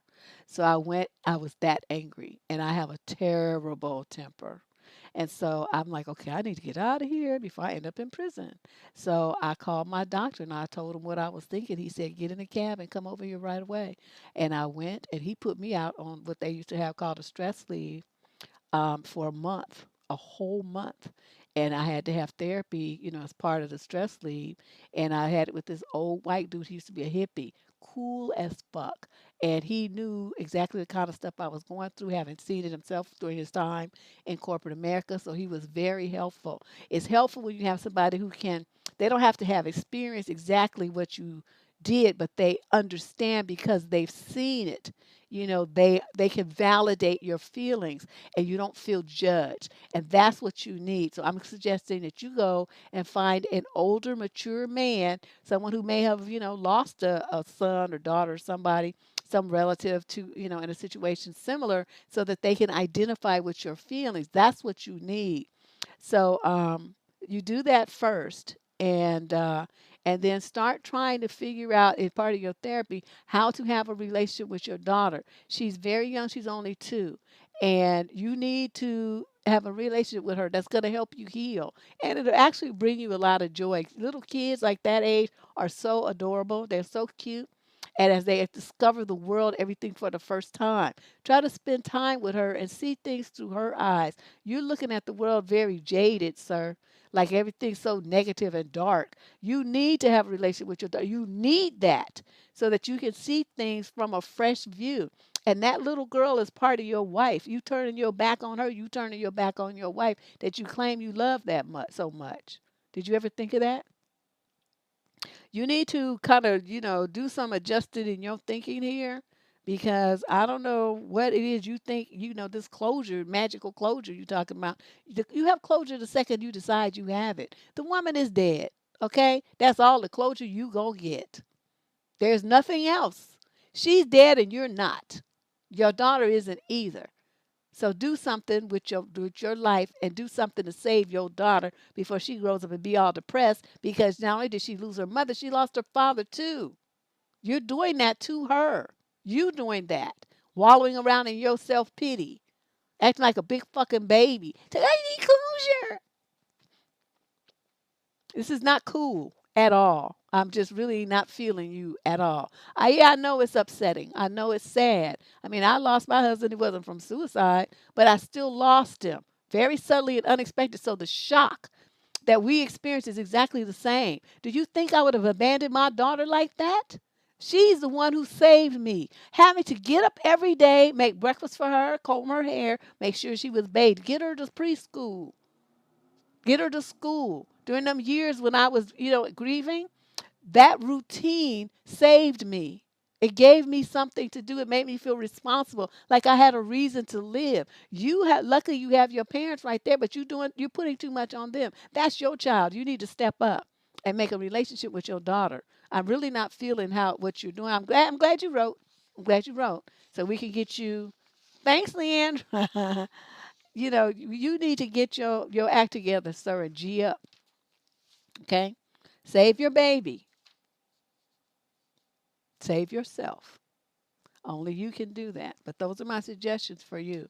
You get busy. You got some work to do. You done wallowed around enough. You're too old for this. Let's move on to question 25. This is our last question. Then we got the bonus question. Female 26 to 29 from St. Paul, Minnesota. My ex and I have 3 children together. When we were together, and even now, he would run and tell his 60-year-old mom about any issues we had, stuff that had absolutely nothing to do with her. Wow. He and his mom are textbook narcissists, and she enables anything her son does, even if he is in the wrong. She will call me bitches in defense of her grown son, tell me she hates me, and even harass my own mom, who just minds her business and wants no involvement with the issues and the drama. She speaks on my parenting and just gets involved in business that's not hers. She has issues with drinking as well. She also hit my 15-month-old daughter for peeing on herself when I do not even discipline my children by hitting. She struck her with her hand, left no marks or bruises, but my daughter told me about it, and so did she. Subsequently, my daughter had another accident, but this time with my mom, and when she told her, she started screaming because she thought she'd get whooped like his mom did. She was very nervous. That was the last straw. Okay, wait a minute. 15 months old? Why are you pushing her to use the potty by herself at only 15 months old? 18 months is when that would be a best, to start. At 15 months, you just let them familiarize. The potty's like play. You familiarize with them. You don't toilet train seriously at only 15 months old. The fact that she's having all these accidents shows that she's too young. All right, let's move on. She's okay. When she told her, she started screaming because she thought she'd get whooped like his mom did her. She was very nervous, and that was the last straw. Yeah, see, this is too much. There is more, but long story short, his mom is feeling like I should be over it. She wants to have my kids again. I am not over this, as she has been disrespectful to me and my children, and it is a cycle. When I tell him no, my kids are not to see your mom at this time, he gets mad and doesn't understand this boundary. How else do I go about this? Any advice is appreciated. Thanks, Deb. Okay, girl, come on now. Obviously, before you had baby number 2 and 3, you had to have known that this man was stupid. Okay, he didn't just magically start having this kind of relationship with his mother just after baby 3, right? So why did you ignore his stupidity and his codependence with his mother and his alcoholic, drunk ass mother just talk shit to you? You're very nice. So let me tell you how this would have. She would have called me a bitch. Bitch, you don't know nothing about nobody being a bitch except yourself. You drunk motherfucking bitch. Who the fuck you are thinking you call somebody some bad names? Hoe? I mean, I call her all kind of stuff. Drunk hoe, stupid hoe, alcoholic hoe, all kind of stuff. Okay, and she want to speak on your parent. You got a son that's stupid. You can't talk about nobody's parenting. Okay? He's your son and you stupid, so the apple don't fall too far from the tree. Stuff like that. And him just running to his mother, whining and telling her everything like a big ass baby. I call him a little bitch. It's like, you just a little bitch running telling your mother everything. Who want to be with a man like you? So I don't, this kind of stuff though, so I have to, I just have to ask you, because it's like, what were you thinking? Okay, 1 baby, yes, but 2, 3, and you already knew that this was a situation and he was stupid. So just put that in mind. Okay, now we're going to deal with this about, her hitting the baby. What you do You could let her to go over there. You be there too, though, if you want to. And then if she rears up with the disrespect, you get your kids and you walk out and just let her know when you come. This is your last chance. Because if you call and say anything to me that's foul, you do any kind of thing that hurts my children, you say anything that hurts my feelings, we're out and you will never see them again. And that I mean that. If you put your hands on my child, bitch, I'ma call the police and have your ass arrested for child abuse. Please understand, I don't give a fuck about you being that grandmother. You hurt my child, bitch, your ass is going to jail. I want you to understand. I don't give a fuck if your son don't like it. He can go with you. Hitting a 15-month-old baby. The most you do with a little baby is they, do some shit. You might smack their hand or something like that. Say no, no, no, to some little lightweight bullshit like that. But usually at that age, you just distract them to something else. You don't have to be hitting on little babies. That's a baby. Yeah, see, he gets mad. I mean, have you sat down with your man and discussed this with him and say, this is what your mother did. That could be considered child abuse, right? And if I chose to, I could prosecute her for that. Okay, she verbally abuses me and she physically abuses my 15-month-old child. So that's a bad combination. That's why my kids aren't going over there unless I'm there with them watching everything that your bitch ass mama does. And if she does anything I don't like, then we're leaving and she'll never see them again. So I will give her one last chance because technically she is their grandmother. I'll give her one last chance, but this is going to be the layout. This is how it's going to work. They're not even married. She didn't say my husband. Well, she just said ex, but she didn't say my ex-husband. She just said ex. But that's the whole thing about it, though. If he has visitation, then he could take him over there and you won't even have, he doesn't have to get your permission to do it. The only way that you could prevent that is if you have some kind of charge against her for child abuse. So that's why I suggest you take them over there with that warning that, this is the way it's going to happen, and then see what happens after that. But you'll be there to protect your kids and get them up out of there, if she gets jiggy. All right, now this one says, bonus question from the wall. A comment was posted earlier today under the video, 3 reasons why men will talk to you about some other woman. Oh yeah, I remember that video. In that video, the examples given for why men talk to you about some other broad were all focused on an established relationship. Talking about her because this is Candace writing all this. This is because she piqued his interest or lust, right? He has feelings for her, but just spinning wheels with you. Yep. Are talking about her with the goal of making you feel jealous, right? Okay. So, the lady wanted to know if you're dating a guy and he says that, what does that mean? He compares you to another woman as being more physically fit than her, more fit.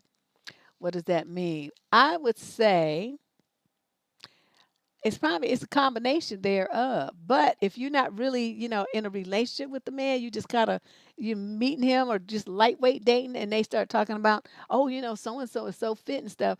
I mean, why can't you just say, well, what are you talking about that for? I mean, call him out on it. Don't be so shy about it. Just ask him, well, why would you say that? What difference is what you're trying to imply? See, I'm just real direct. I want to know what it is that you're saying that for. And, because then they're getting into that negging thing where they want to like break you down. They want to just chip away at your ego and self-confidence and self-esteem. So if you are like a fit woman, but he want to compare you in fitness to someone else, their shape, their muscle tone, whatever, by doing that, it's making you doubt yourself. It's making you feel like you have more work to do, that you aren't as perfect as you like to think that you are, that kind of thing. So basically what he's trying to do is knock you off your pedestal that you have put yourself on of thinking that you're so great, grand, and wonderful, right? That's what they do. So that's how, because that's an inappropriate thing to say unless you two are talking about, people whose fitness you admire, and it's a mutual conversation where you're contributing names, he's contributing names, you guys are talking about what, the person's body parts work so well and all this kind of stuff, then then that would work. But I see uh yeah, but I mean, like, we don't know. I don't, from this, I don't know what their relationship is. I'm just guessing here. She might not be able to just quote walk away, but, if it's a lightweight date, then yeah, you could. But, guys tend to get real insecure if the woman is like exceptionally beautiful, like in her face, very, like a stunning kind of face, or if she might not face might not be that great, but she's got like a banging body to where she gets a lot of attention because she's so curvaceous and everything's in the right place and this and that. She don't even have to look all that cute in the face, but they just so enamored of her body. Or if she's really smart and very well educated and got some kind of high level kind of work or successful business or something like that. If she's got more uh I don't know, material goods like her own home, cars, money in the bank. She balling with a, black and gold credit cards and all this kind of stuff. And yeah, so in those kind of things, they feel intimidated. So what they will tend to do is respond in a way that tries to knock you off your pedestal so they feel better. Well, she ain't all that great, because, this and that and blah, blah, blah. And I remember, talking about the physical part. This guy I went out with, and on our date, he wanted to work out with me. So I'm like, that's what I was working as a trainer. I'm like, work out. I mean, I'm trying to get away from the gym. You know what I mean? That's my job. But he wanted to work out, and I could get him in the gym for free. So we went to the gym. I mean, it was all right. We was going, shower and go to dinner later and stuff. I mean, it was fine. So we go, and so, but he made the fatal mistake of sitting up there, and he said something about my body. I don't remember what it was he said. But anyway, it rubbed me the wrong way because I'm like, okay, this is like our second date or something. And I mean, I'm not a bodybuilder. I was in shape and stuff, but I was no bodybuilder. I wasn't trying to be on that level. But he made this crack about me. And I said, okay, here we go. And he was very proud of his chest, right? Because I can bench press this and that. But what he had was overdeveloped anterior deltoids. His pecs were overdeveloped, and his biceps overdeveloped, triceps weak, no back muscles at all. This whole like and his lower body. So anyway, let me just tell you. So I looked at him right because I'm analyzing him like he was going to be one of my clients. What body parts do I need to work on to get this man into proper muscular balance? So he said this little crack about me. I said, wait a minute. I know you're not trying to talk about me. I said, look at you. You don't never work on your legs. You look like you about to fall over. Like, what's that cartoon character? Johnny, what's Bravo? I said, you built like Johnny Bravo, looking like all big at at the top and little at the bottom. I said, plus you don't never work on your back. So I mean, as long as you walk in the front and stuff like your ass is on South Park, you know how the characters used to move to the side. And you know me, I'm in the gym, but I'm demonstrating it right. In the early South Park, they just went side to side. I don't know what they did at the end, but they went side to side. And so I'm like, you actually looking like a South Park character. As long as you walk that way, then nobody knows you got a completely undeveloped backside. Your rhomboids is flabby. You don't have no traps. You don't have no lats. Your rear deltoids are a joke. And your glutes are flabby. Hamstrings are weird. And your calves are bony. So I'm just like read his ass. It's like, so, as long as you looking for people to see you from the front, I guess you look all right. So I know you're not talking about me. And you should have seen his face. That motherfucker, the last couple of times I went out, he never said nothing to me about nothing that could even be remotely considered to be a critical. And so that's why I was like, I just had to read him because it's like I didn't give you permission to critique me about anything. So, you opening your mouth, don't get me started. So then I just went, and since I know anatomy, right? Because we got to know anatomy to be a trainer. You got to know which muscles your clients need, which muscles are weak, which muscles are overly strong, which muscles are inflexible, which muscles are too tight, too weak, whatever, flaccid. You have to know so that when you work with your client, you work on the muscles that are super weak. You got to, you'd work on both, of course, but you work them in a way that's going to develop the weak muscles, strengthen their body, and bring them back into balance. And so I was good at that. I've been doing this shit for 12 years. So I'm looking at him and I'm reading all the parts of his body that's all fucked up. And I'm like, this motherfucker, I know he's not trying to talk about me. Over here looking he's like Cartman. Oh, this dude is just too much. So anyway, to answer your question, yeah, that's what they do. That they generally, when they feel like you are out of their league and you really, he feels insecure about his ability to hold on to you and to keep you, and that other men are going to be looking at you and that you might go over there because they're better men than him. They got more money. They look better. They got a better body, bigger dick, whatever is the situation. So in order for him to feel like he could keep you, they have to chip away at your self-confidence and self-esteem by making these little raggedy comments. But see, you're not going to do that to me. If anybody chipping going on here, if someone's ego, I'm going to take a sledgehammer to yours, motherfucker. Let's do that and see how that feels. And that's how I do stuff. Clown. I cracked his whole face. His whole face. He just stood there in the gym looking like crushed. And I just love it.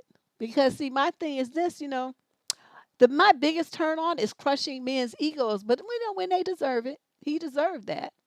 Because he tried to get off, thinking because he had his little foghorn, leghorn chest out there that somebody was going to be impressed. I'm like, yeah, as long as they see you from the front, you just go through life like this, you'll be all right. But as soon as you turn to the side, motherfucker, you look confused. Your body is all fucked up. So, yeah. So anyway, that is our wonderful show, our Flummoxed Friday. This is the last one of the season. We may be the last one forever. You just never know because we got through all our backlog of questions. We keeping up with them pretty good. But we will be back on Tuesday with our regular programming. What the fuck Tuesday? We've been doing that for years. Every Tuesday at 6 o'clock, come on through. And if you want to submit your question to get included in there, look in the show description, expand that little down arrow, and scroll through all that text. I love to write, and I'll also put the index up there, the chapters. But down there's a link, and it says, click this to get advice, and it'll take you to the submission form. Send in your question so you can get it considered for the show. Then, we're still going to be having 2 sessions, but it won't be advice. Starting next Friday is the return of the Dusty News Network. Same time, 6 o'clock, 6 p.m. Pacific time. And we're going to be dragging folks. That's what we do. Hit that like button and the subscription button on your way out, please. And make sure that you're here on Tuesday. That's Tuesday at 6. What else is going on? Oh, and then look for on this weekend sometime, maybe tomorrow, look for the second of the 12 steps to not be a silly woman video. I plan to try to do that this weekend. So you guys go ahead and enjoy the rest of your evening. I will talk to you real soon.